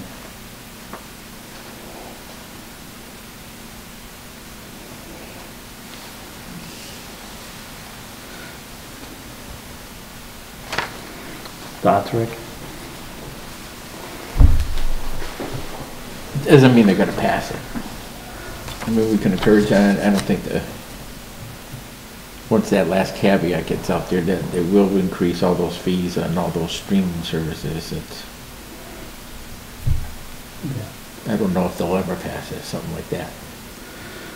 True. Similar bills have been passed in other states. I didn't hear you, what? Similar bills have been passed in other states. It has? And do you know how much the fees went up? I can't tell you the top of my head, but I know there's been similar bills that have been passed in other states. So I guess, where I am with this, I'm not opposed to, asking The House and the Senate to pass it? legislature to vote on it. However, I think when it comes down to, as town council's talked about, is the local towns and municipalities accepting it. I think that at that point is something to look at. We may have a different board at that time, depends how long it takes. But also, I would actually like some input from our town on that, because that's truly who's going to impact. Before we sign anything? No, I think, to me, I'm okay signing this, because this just asks the legislation to take it up and to vote on it. Yeah. I think after that, when it comes down, and it comes down to the board for the town to accept it, to be part of, goes into it. Go to the town. Right, I think we should look at that, what the fees would cost and stuff like that, and maybe look at doing a like an open meeting or something like that. So the information goes out to the I want to get out to citizens. people, so, because that's. No, that makes sense. I always look at this board, we represent the people in the People town. Granby, yeah. And I'd like to get the feedback from them, but that's down the road, and like I said, depending on how long it takes, could be a different board, I don't know. Yep. So, but I'm in favor of signing off on it to legislators to pass it, and we can go from there. Because it may not be, depending, each town's different, it may not be a big fee where it seems acceptable, or it could be a major fee where people don't like it, so we can go from there. That's down the road. Yeah. First things first. So, So we gonna make a motion on this? yeah, I'll make because you're the clerk, I'll make a motion that we accept and sign the proposed, do we have it, right? Yep. So, I don't know what actually it's referring to.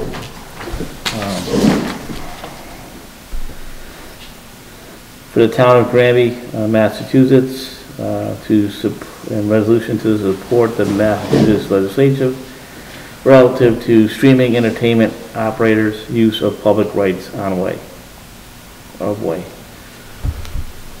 So basically what we are doing is saying that we support and ask our legislators to vote on this bill.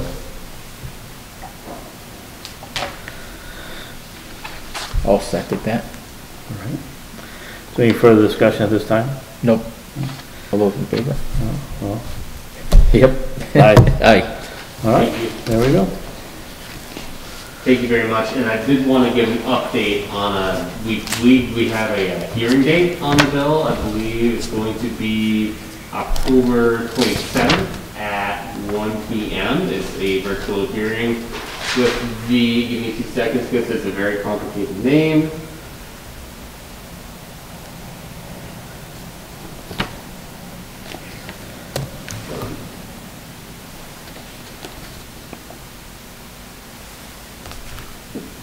With the Joint Committee on Advanced Information Technology and the Internet and Cybersecurity. Dan Carey is the Vice Chair in the House side, and Senator Eric Lesser is on the committee and set aside too. And Dan Carey is a co-signer. Can you send me that email so I can actually try to watch it? Yeah, I can send you the link. Perfect. Perfect, that's good. Forward to me too, please, Alex, as well. Sure. Thank you. You texting Jen? I'm waiting till the discussion ends. Well, we already voted on that, that's over that one. Yeah, but still having more discussion regarding it. Oh, sorry. So, no, that's about it for, on that front. So That's about it, Chris. Okay. I'm sure this is, we're trying to do it. Discussion over. Here, pass that down, I'll sign. It's gotta be redone, they got my name wrong. So, If I could get a copy of that, where you guys already done it, so we can send that to, my group. my name's wrong on the bottom. I mean, I've only been here like 4 years, but that's,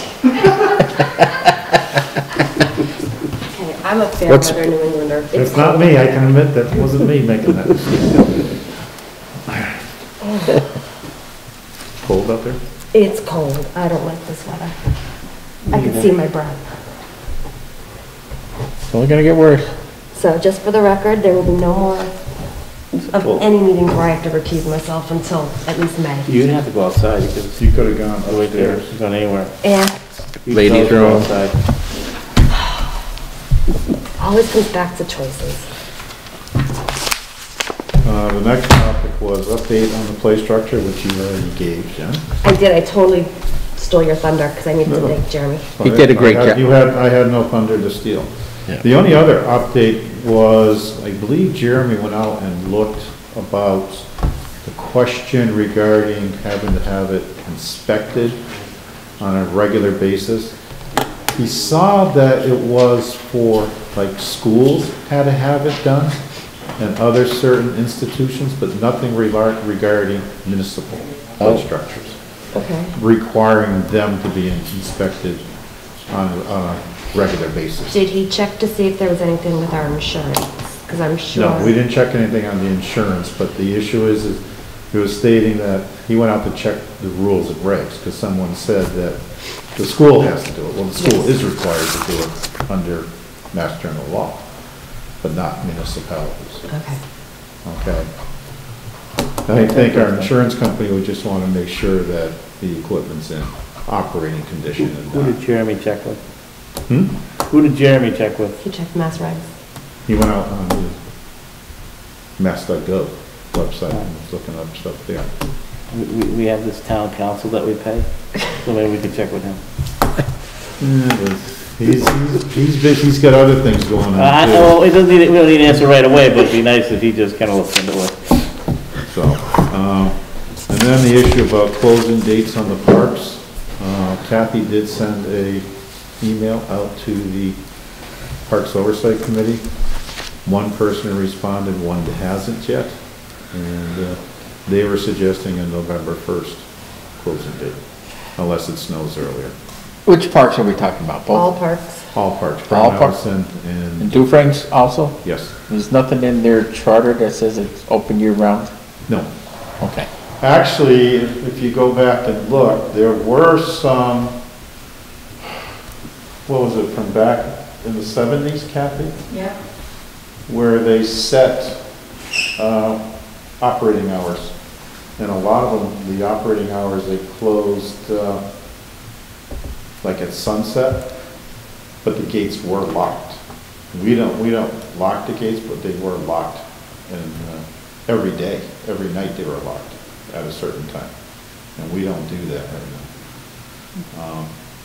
Like I said, it just goes back to me, to the liability issue. And if you leave it open and someone gets hurt and someone asks, did you close the parks? Chances are we could be exposing ourselves. Even though we don't charge, and by not charging, our liability is limited to what they can sue us for. It's harder for an insurance company to defend us if we don't have them closed, officially closed at a certain time. Right.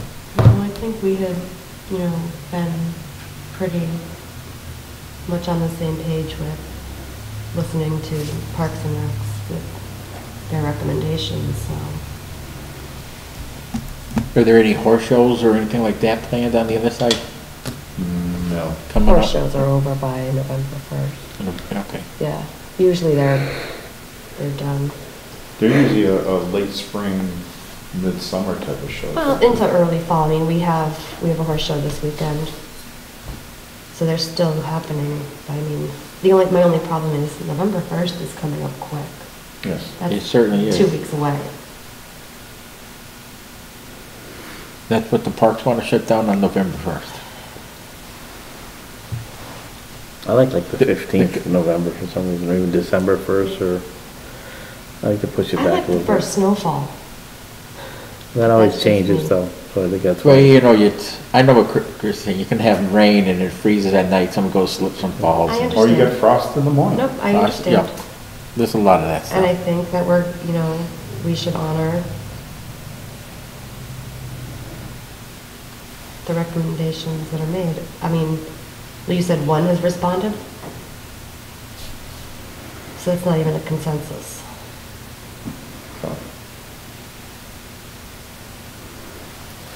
And we don't even have another meeting until then. Well, I think we gotta look at,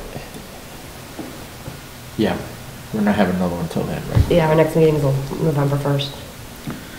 Yeah, well, I don't think it's, yeah, I mean, if we're gonna look at setting a date, I mean, I'd recommend we do it November 15th. I think we're less than 2 weeks away from. I'm going to agree with you on Yeah, that. Wait after we bring them in here, find out what's going on? Yeah, Or but just we, I wait till mean, November 15th? we still need, I mean, you're less than 2 weeks away, we need to make acknowledgement and the town aware of it, the residents aware of that, it would close on November 1st. I think trying to do that in 2 weeks, I don't think's right. No, I Give us agree. at least some, maybe not even a month, but at least November 15th sounds a little bit better in just time-wise. I agree with you. It'll give a 4-week buffer, Yeah. basically. Yeah.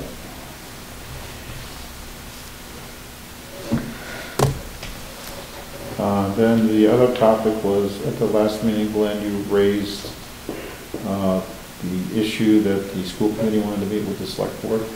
And it raised an issue. No. You raised it. Topic. Okay, so has the board considered any dates to send back to the school committee for proposed joint meeting dates? I'm not, most of the time, I think on Wednesdays and Thursdays work for me. You know, unless we're looking to, you know, do it on a regular, like a Monday night or a Tuesday night when they meet. And kind of maybe the nights, one of those 2 nights, we set a small agenda for regular meetings. Whether it's us on a Monday or them on a Tuesday, we could ask them not to have like a full agenda, like a short agenda, so we can have a meeting after. If not, then we'd have to meet on a different night, on a Wednesday or Thursday, I think. I mean, yes, and I will say that I would like to meet them on their turf this time. They always come to us. I think we should go to them. Well, I'm fine with that, sure. They got next place. They do. Comfier seats. Yeah. Where do they meet? At East Meadow Library? Okay, yeah. Yeah, their meeting's at the East Meadow Library. So I'm Any date that's comfortable for you guys. flexible with all dates. As long as it's after 5:30. Yeah, so I'll let them know and ask whether what they would, like I said, if they'd rather meet on their regular schedule Tuesdays, that's fine with me. Just ask for us to But I have just asked the reduced delayed agenda. agenda, that's all. Yep. The night No, we can have I that, agree. so it gives us time to talk. And they have a meeting tomorrow, so you They can do. ask them. Yeah. Okay. Yeah. So we'll put that onto their hands, what date works best for them? Yes. Okay. And then the final topic is Fire Chief Search Committee. Oh, yeah. We did receive contact from 3 additional people. First one was James Blaney from Kendall Street. Another one was Thomas Benson. And then Joe Fernandez. Mr. Blaney and Mr. Benson were former members of the Granby Fire Department. Mr. Fernandez is a member of the South Hadley Fire District 2. And so we had 3 additional names that we could consider for appointment to the We have a committee. 4th. He reached out to me today. I'm gonna check to see if his letter has come through. It may not, because he was working. But I did have a resident reach out to me. He's also a member of District 2. He's a firefighter, paramedic there, or EMT there, I'm sorry. And I don't have his letter yet. What was his name? Tyler Shyness, he's a North Street resident. So, based on that, again, I will just throw this out as a proposed committee, and the board can discuss it. First member was Richard Bolio. Second was Jeremy Carrier. Third was George Randall III. Fourth would be James Blaney. Fifth would be Thomas Benson. Then Robert Amlaw as a non-voting member, and the advisor was Chief Spanicle, I think you pronounce it? Spanknagel, I'm sorry, from Hadley as the advisor to the committee.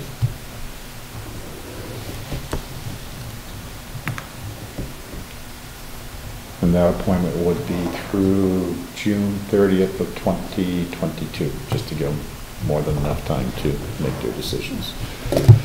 Hopefully faster, but. Well, I had a little communication with Joe Fernandez, and I'll see if he's out of South Valley District too. But I mean, he has 34 years of service with the fire department, and I definitely want to recognize that. I think he'd be a good addition. Someone that's served that many years, I think, with experience, I think would bring a lot to the table. You just think about what that person has seen throughout the past 30 years, 34 years, and the changes in the fire department and firefighters, and this training and things have changed throughout the years. I think he'd bring a lot to the committee. So, based on his experience.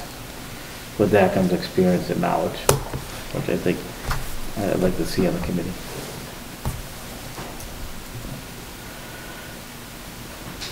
So of those names, Chris, who are current and active? Mr. Fernandez? Who's a current firefighter? Yes. Mr. Fernandez and your gentleman from North Street, I would say. All right, so those are the 2 current and actives.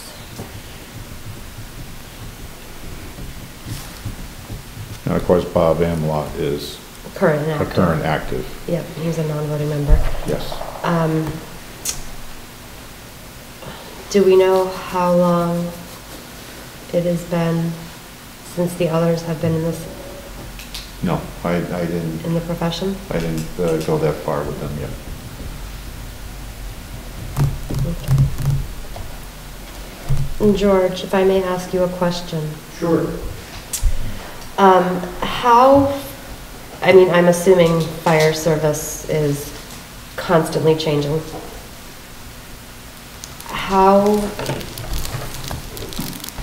What would you say the chances of credentialing and things like that now would be the same, we'll say 10 years ago? You mean the credentials for an applicant? Correct. Do you think they would change? And I know you I won't don't know. think they would change that much. The laws have changed. The requirements of other departments have changed. For example, there's OSHA or caught me off guard here. Sorry. Didn't mean to put you on the spot. I don't think it will be much of a big deal. What needs to happen on the committee or to analyze everybody's requirement, their records, and see what their qualifications really are. For example, the last applicants submitted a package which was very detailed on each applicant submitted a very detailed package of their qualifications based on what was put out in our job description. Okay. So if the job description calls for A, B, C, and D, and if you only had A and B, you didn't meet the requirements. Okay. But the requirements are going to be pretty much job specific based on the application requirements. Right, and we had requirements for the police chief, and we had an applicant who didn't meet the requirements, so he wasn't Who considered. wasn't considered, and that would make sense. I guess I was looking towards whether, I don't even know what the word I'm looking for is.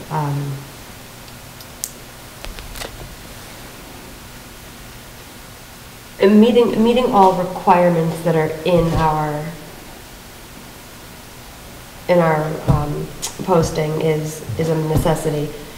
But I guess my question and concern possibly is those requirements may be met on paper, but let's just say you're required to have, I don't know if they even do it, but like a fire chief 2 license, okay, hypothetically speaking. Would someone that served on the department 15 years ago be thinking what the qualifications were, and have they updated since what it takes to get your firefighter 2? Does that make sense? It does, but I also believe it's the responsibility of this board to give the committee the directives as to what we're looking for as far as and the police chief. We will actually accept what we want them to kind of really find out. They're going to have the job description of what the job is and what the qualifications are. I mean, that should be into it, those things, and I'm hoping that's why I would like to see someone on I like to see the committee being mixed, and I like the idea of having someone who is current in a fire department. I agree. Someone that's current is working and doing it now. Mm-hmm. However, I think you also have a nice mix of someone that knows the town, knows Granby, but also has understanding of the fire department, maybe what the town needs, what the town's looking for too. And for those other things that you're talking about, the technical pieces, that's why we're gonna have a chief as a technical person to look at. That's what I'm counting on that person to bring forward to the committee to help them with things that saying, well, these are certain things you should be looking at and asking and requiring. Okay. Make sense? Yes. Yes.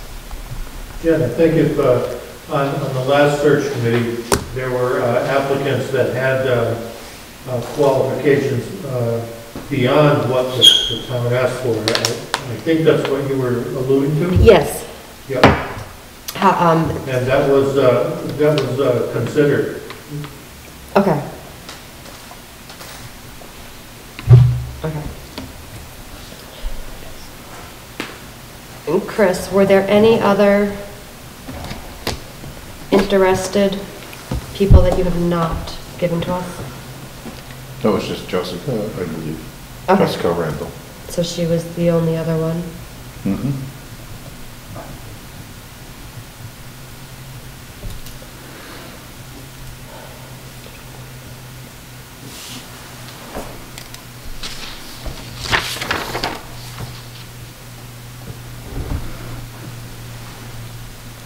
So as it stands now, it looks like we would have 9 members, 7 of which would be voting members.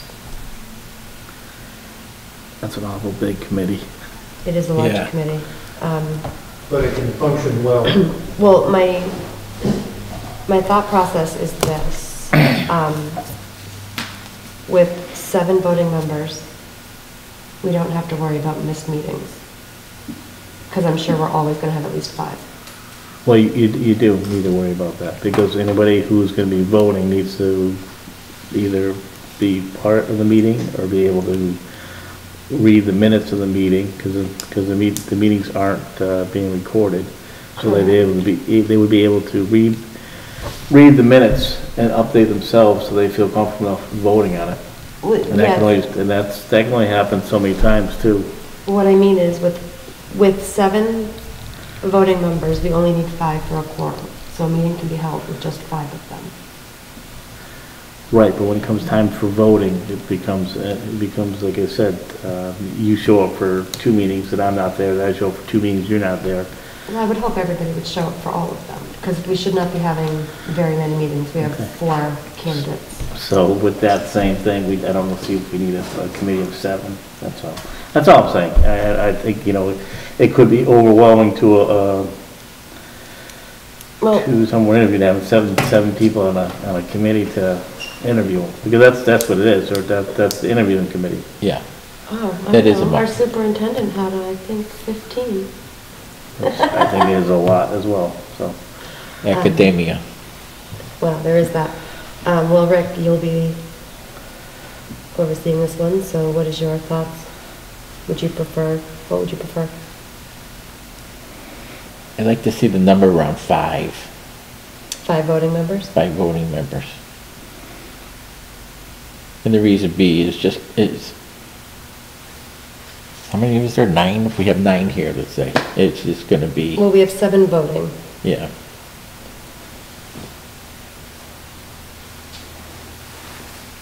Okay. So we need to pare it down. We have to remove 2 voting members? Is that what you're... Well, I guess I'm getting confused what you're taking voting members. I'm looking at 5 members on the committee and the chief for technical support. Right, so 5 people that can vote. Okay. So the 5 committee members. Yeah. Well, we still have a non-voting member with Mr. Amwell.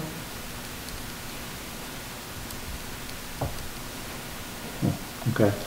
He wants to be present to represent. And I the do call agree, force as because part of the call process. force is Okay. not as popular anymore, so... No, I get that and I understand that. That makes sense. No, So that would bring us down to, we would basically come down to 7 members, 5 that would vote. Is that what you guys were thinking?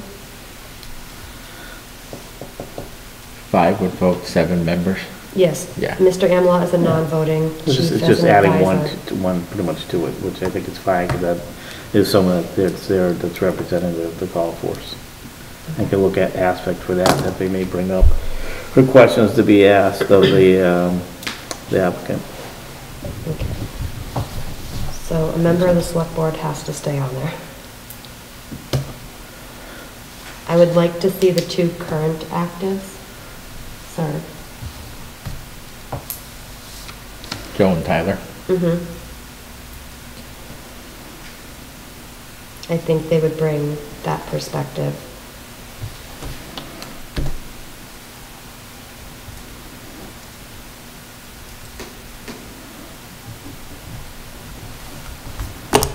What are our thoughts on that? You guys will just go little by little so we can whittle it down. So, we have Rick, Mm-hmm. and is it Tyler and Joe? Mm-hmm. I would recommend George Randall, just on his previous experience with the committee. I think that's very helpful. He's actually sat on a committee before, and I don't know if any of these individuals have, so I think that's important. And I think he brings experience for the Granby Fire Department with that as well.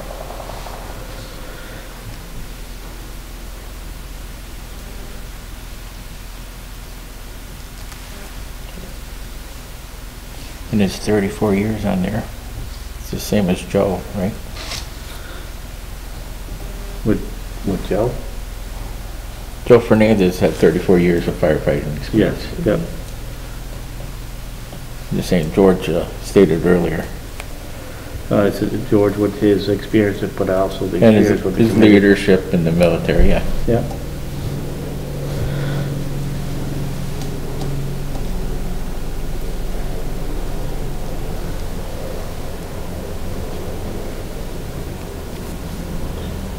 Chris, can you go over Mr. Blaney and Mr. Benson again?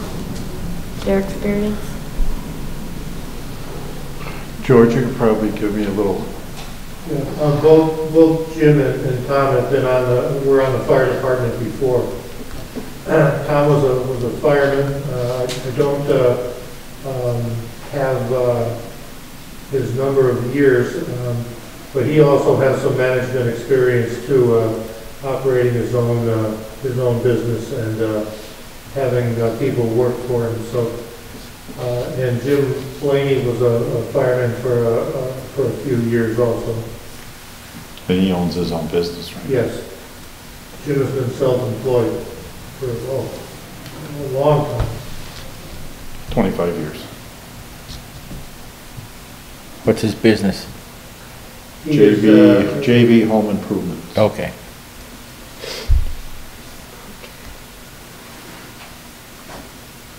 And then we've got Jeremy. You know, Jeremy, you can probably scratch off, you know. I don't think you'll hurt his feelings. No.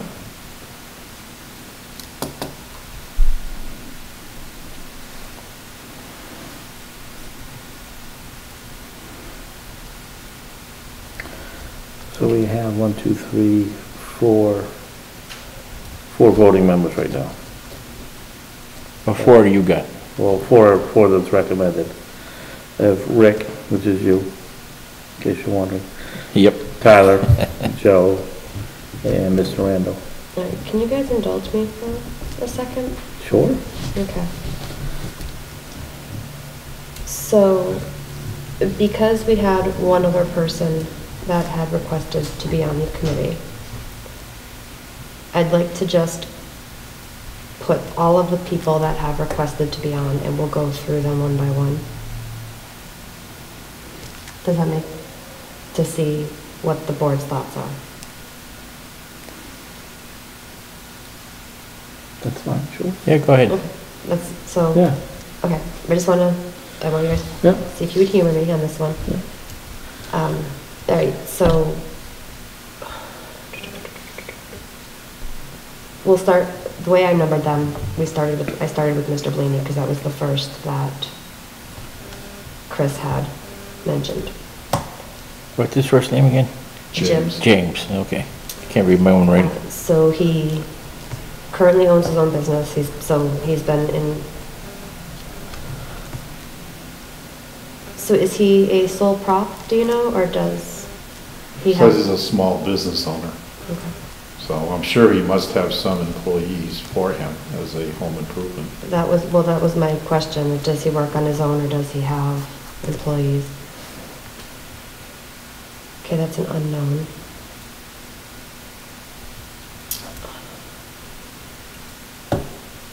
Mr. Benson is a firefighter, has management experience. He owns his own business too. Okay, what is that? Stump Be Gone, Oh, which is basically, you know. did not know that was him. Yes. So he does tree removal and he does stump removal. I know Tom.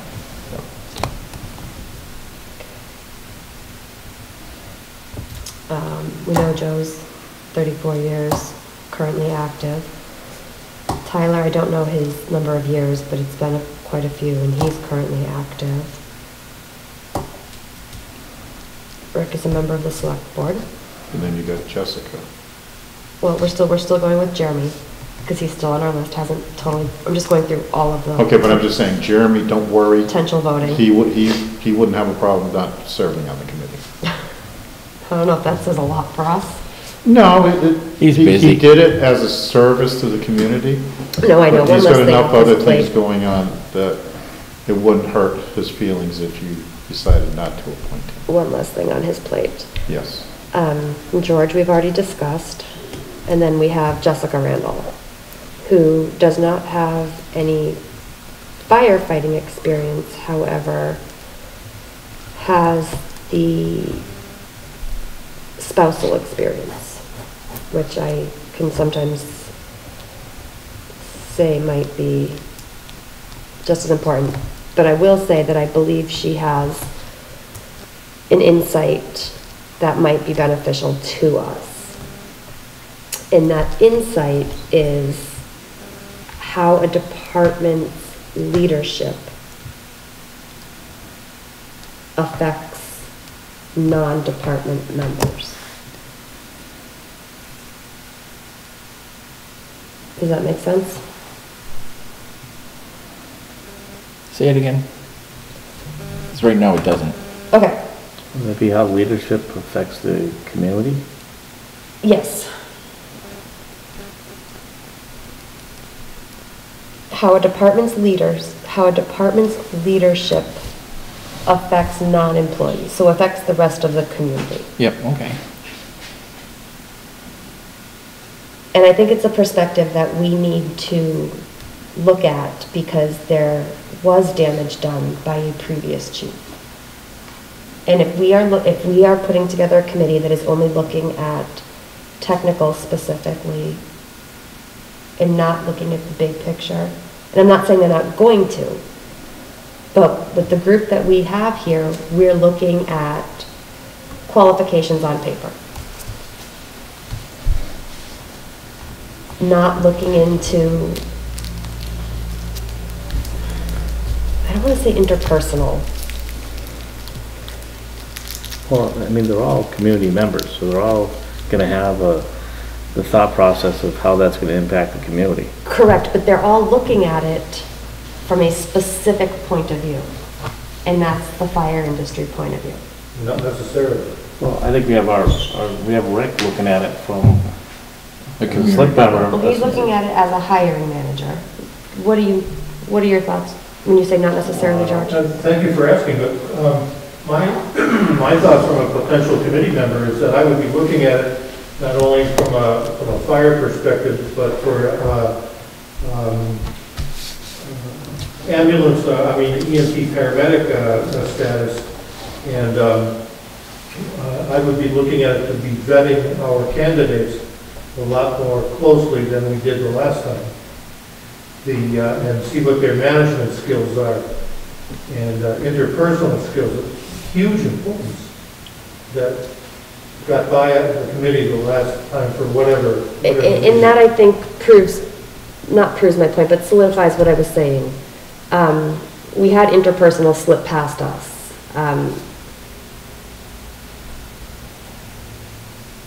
And I don't know, I wasn't sitting on that committee, so I don't know what the persona was at the time. I don't, I wasn't there. But I'm looking for a perspective that's not just Well, firefighter I perspective. guess I want to make sure we're clear that I don't think the past committee, in reference, put a bad person forward as what they thought to be that. All right, and I don't want that to be like, No, that's that we're not- thinking like the previous committee, search committee. That's not fair. We put the responsibility with the responsibility, and that is on the person that held that position. I think the previous committee put what they thought to be the best person forward. I'm not disagreeing with that. What I'm saying is that somehow we missed something. Because I do not believe, and again, I wasn't sitting there, and George had said it, that something wasn't right. And he didn't know what it was. And I'm sure the others didn't pick up on it. I've sat on many panels to interview people and stuff like that, and sometimes after you hire somebody, they don't pay enough to be the person you thought they're going to be. And Which happens. Right, and I don't want that to happen again. Well, I'm not saying happen again. I'm saying that is a possibility regardless. Yeah, that's Because nothing's you're 100% basing, on that. right, you're basing something on an interview, talking to someone for roughly 45 minutes to an hour. You're looking at someone's resume, their history. You're trying to get all that information together. You're making a decision at that point. As I said, I've sat on many panels for that. And, you think someone's the best fit for it, you put that person forward, that person's hired, well, to find out 2 years later that wasn't the best person. That can happen with any committee, any panel. So, I agree with you saying, Jen, as far as I like having that community input from someone from the community, but I think we have that. So I'm not looking at it strictly as a community input. So I'm going to go with this example. So when I was still in banking, I was in municipal banking, okay? Because I was in municipal banking, when I was interviewing someone, I was only looking at that municipal aspect. And even though I was trying to consider the other aspects, that part kept coming first and foremost. Because that was my industry. That was what That's your strong point. did. Yeah. Correct. And I do know 100% that there were times that blinded me to things that should have been flags, but because I was looking at my piece. And with everybody we have on here, it is a great group of experience and things like that. But my question is should we put someone who doesn't necessarily have that insider industry, but can look at the broader picture and see the overview? So during an interview, you're looking at body language, you're looking at these things, but you're focused on your qualifications. You're focused on what it is that you know you should be looking for, and you're missing some of those smaller pieces that someone who doesn't have the industry knowledge, but has a people knowledge, picks up on.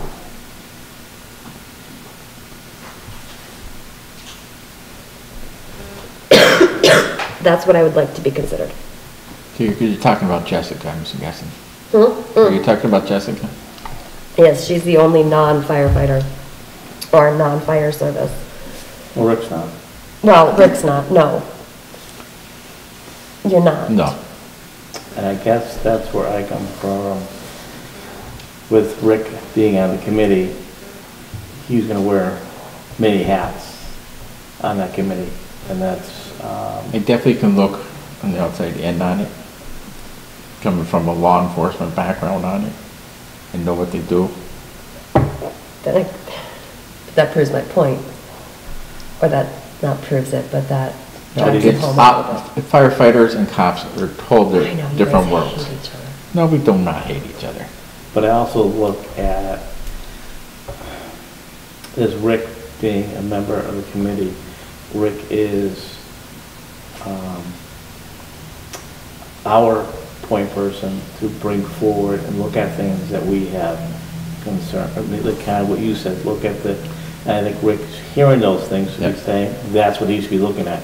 Just because Rick has X things as far as that, in the committee, each person is looking at certain things. Then that's when you have that committee, the interviewing people, each particular member is gonna have their own things that they're gonna look at. And they're gonna see and ask, that some may have to do with the firefighter and the chief aspect of it, some may have something to do with all of it. The simple thing I can tell you too, and just like with the police chief search, we talked about community involvement. What is your community involvement where you work? What did you know, talk about that? And I think, is that kind of what you're looking about? What did you do to impact your community? Kind of questions like that, because, good. What did you do to impact the community in a positive manner? Have you done things? People say, well, yes, I reach out to the schools, I go out to school and do these things. Yes, but no. I know what you're saying, Glenn. Yeah. You gotta look at the years of service, obviously, their professionalism. What they did is something similar to that in their job description, going out and doing the safe programs and all that other stuff that the firefighters do. But I think, correct me if I'm wrong, Jen, you're thinking, because of Jessica, you think she can give you the an inside scoop of the life of a firefighter outside of home? Yes. But not just that. But I agree with that at a certain point, but I mean, I know she's got involvement in the fire. The family feel of it, I think, is what I'm looking for. But I think that's part of it, but I think that's a small part. Every firefighter has that family Yeah. feel, how that affects their family. Every single one of them is gonna know that, Yeah. firsthand knowledge, just like, I'm not against Jessica at all, we need to come, I think we agreed upon the number of members that we wanted to have. I think we're trying to whittle it down. Well, and that's why I put her, that's why I put her back in there. I asked you to humor me so that we had all interested candidates that have reached out to show their interest. Because I think they should all be considered for various reasons. Well, they all are being considered, I think that's, Well, they are now, yes. well, they were before, I think. I know I was, considering all the names that were mentioned, I just haven't been forward the picks I thought I would go with and the reasons. Are we still, is Bob a non-voting member? Yes, Or Bob non-voting? Amlaw is non-voting. Non-voting, He's just representing call forced interest. okay. What's his last name? Amlaw? A-M-L-A-W?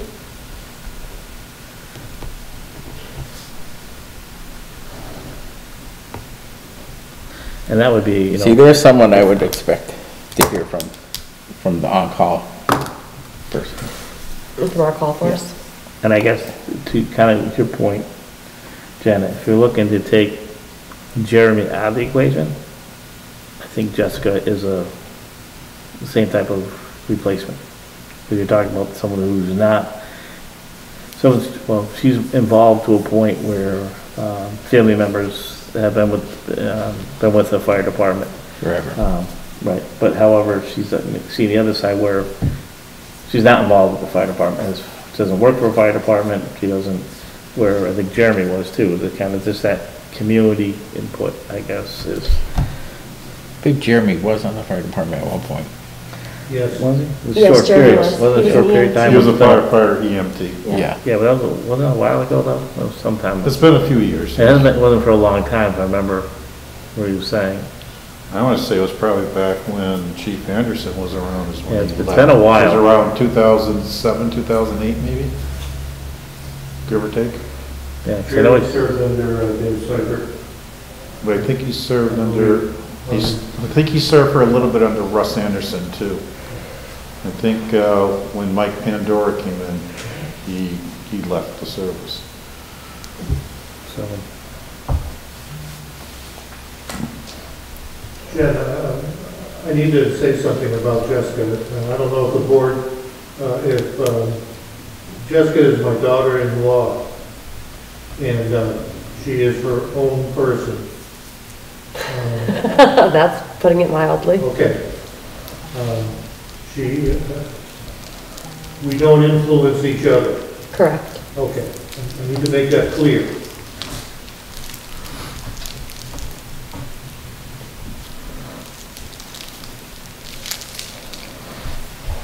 All right, we still need to whittle it down though. which is okay, I guess in my opinion, because as a committee together, you try to influence other members. It's the reason why you would pick a certain Yeah. person over That's someone what it's else. for, I think yeah. that's the point of it. Yeah. Not always who you vote on people. Well, true. I just want the best possible outcome for this department. And I know that's what everybody wants. I'm not saying. Absolutely. All right, well, we need to make a decision here, guys, so 1, 2, 3. Well, we have 4, right? Well, 4 voting members, do we agree on the 4 names that were presented? We, so far, it looks like Mr. Fernandez, Mr. Shinas, Rick, and then George.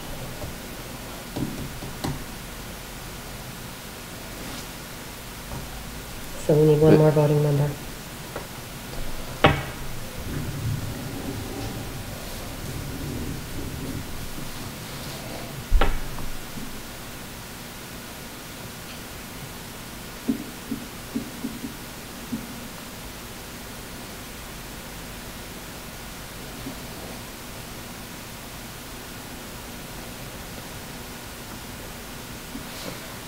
George, you know anything about Tom Benson, how many years he's been on? Or was on? I served with both of them. I served with Tom and I served with Jim Laney as well. I don't have an accurate number of of years for But it was- either of them. It wasn't 6 months, it was years, right? Oh, yeah, it was several. Jim, let me ask you something. And you can answer if you do, if you don't. Would Jessica be your recommendation? As of the final people that are on our list, would she be your recommendation? I would like to see her on there, yes. You would like to see her on the committee? Yes. Okay. I think she would bring a valuable perspective. Okay. 'Cause So, as George said, she is her own person. no, and then. She does and, not pull punches and- when it comes to thoughts. You know, obviously, you're part of this board and that, you know. If you feel- Obviously. Obviously. But I'm saying, if you feel strongly that you want someone on the board, I would, on the committee, I would respect that, just so that I expect, if I really felt strongly on someone, you would respect that, so I'm okay with that. If you think that's the pick that we should, that you're recommending, the remaining people. I feel that she has a perspective that we need to hear. Okay, and I will support that, Chad, because I think that's part of us as our board is really, looking at each other.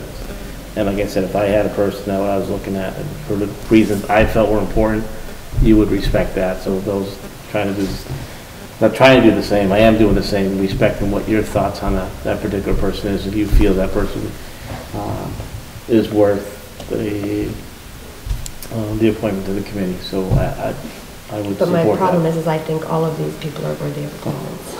Again, Well, we gotta win, we gotta make the hard decisions. that's why I said, I know, that's why as they a pay us the people, big bucks. if this board is agreeing on the Rick, Tyler, Joe, and George Randall, then we need to find one other person. And again, if. And that would be Jessica then. Huh? That would be Jessica? Well, where I am, I can. No, I know where you, yeah. Yeah, so the remaining people, I don't have a particular one, yes or no. We have a board member that's. Standing up. Right. The board member is speaking strongly in consideration for a particular person. So in respect to that, I need to respect that she feels that person would make a good addition to the committee. And I think for us to support that as well. No, I appreciate that. I feel that it would be a valuable perspective. So I think that is our committee. Yes. Rick, Tyler, George, Joe, and Jessica, Bob, non-voting, and Spanky is the advisor. I know him, I can call him that. Well, please don't That's call his him that nickname. when the motion is made. And have Rick be the pro tem chair. Yes.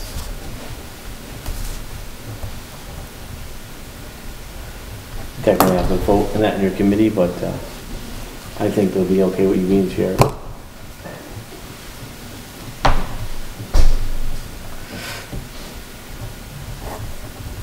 Did you hear that, Rick? No, I didn't, sorry. You may want to nominate yourself for chair when the committee Meets. meets, yes. Thank you for the advice. Yeah. That way you can be chair of the committee. Yep. All right, I will entertain a motion then. I will make a motion for the Fire Chief Search Committee. The members will be Rick Bowyer, Pro Temp Chair, Tyler, is it Scheinman? Shyness. Joe Fernandez, Spelling on that? SCHEINOST.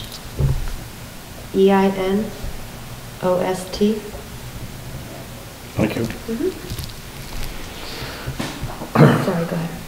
Where was it? Joe Fernandez, George Randall, and the third? Third, You need to be specific. yes. And Jessica Randall, and non-voting member Bob Emlaw. And advisory. I thought he said that. Oh, yeah, Chief Advisor, Chief Spankenbell is the advisor from, he's the chief from Hadley Police Department, Hadley Fire Department.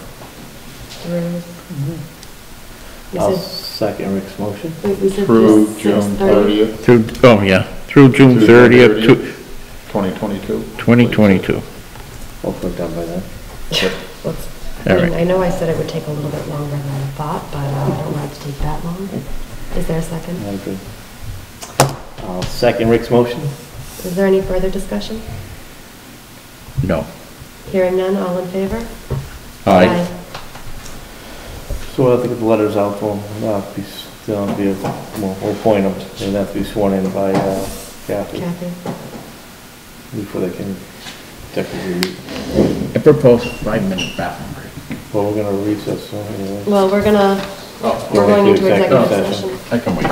So if you can wait a couple seconds. It's only a couple. It's only a couple. Well, you know what? I have one more thing that I want to bring up under old business.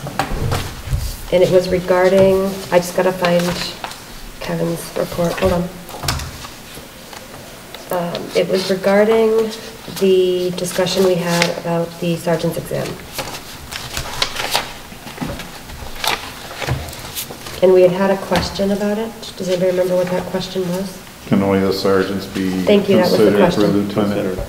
And I just wanted it to be known because we were talking about. And he believed that that was part of the qualification. Yes, and we do have the qualifications here, so. So no matter what, you should have the police department putting out for the sergeant's exam. Correct, so we need to tell them that they need to do that.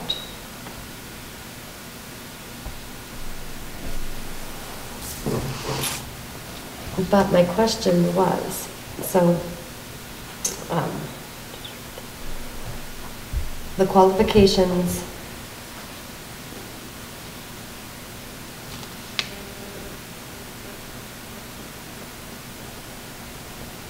yes. Okay, you answered my question. 3 years experience and a 2-year degree, or 3 years and 8 total experience for as a full-time patrolman and sergeant combined. Yep. So only sergeants can apply for lieutenant. Yes. Yes. Okay. I wanted to make sure I understood. Mhm. So we're good with that. We need to let Kevin know that he can schedule that. Because he was waiting on us. That being said, does anybody else have anything else before we go into executive so Rick can use the bathroom? No? All right, well then I will move into executive session under Mass General Law 30A-21A-2 to conduct strategy sessions in preparation for negotiations with non-union personnel or to conduct collective bargaining sessions or contract negotiations with non-union personnel. Is there a second? Second. Silva, aye. Saxon, aye. Bullier, aye. All right, we are in executive session.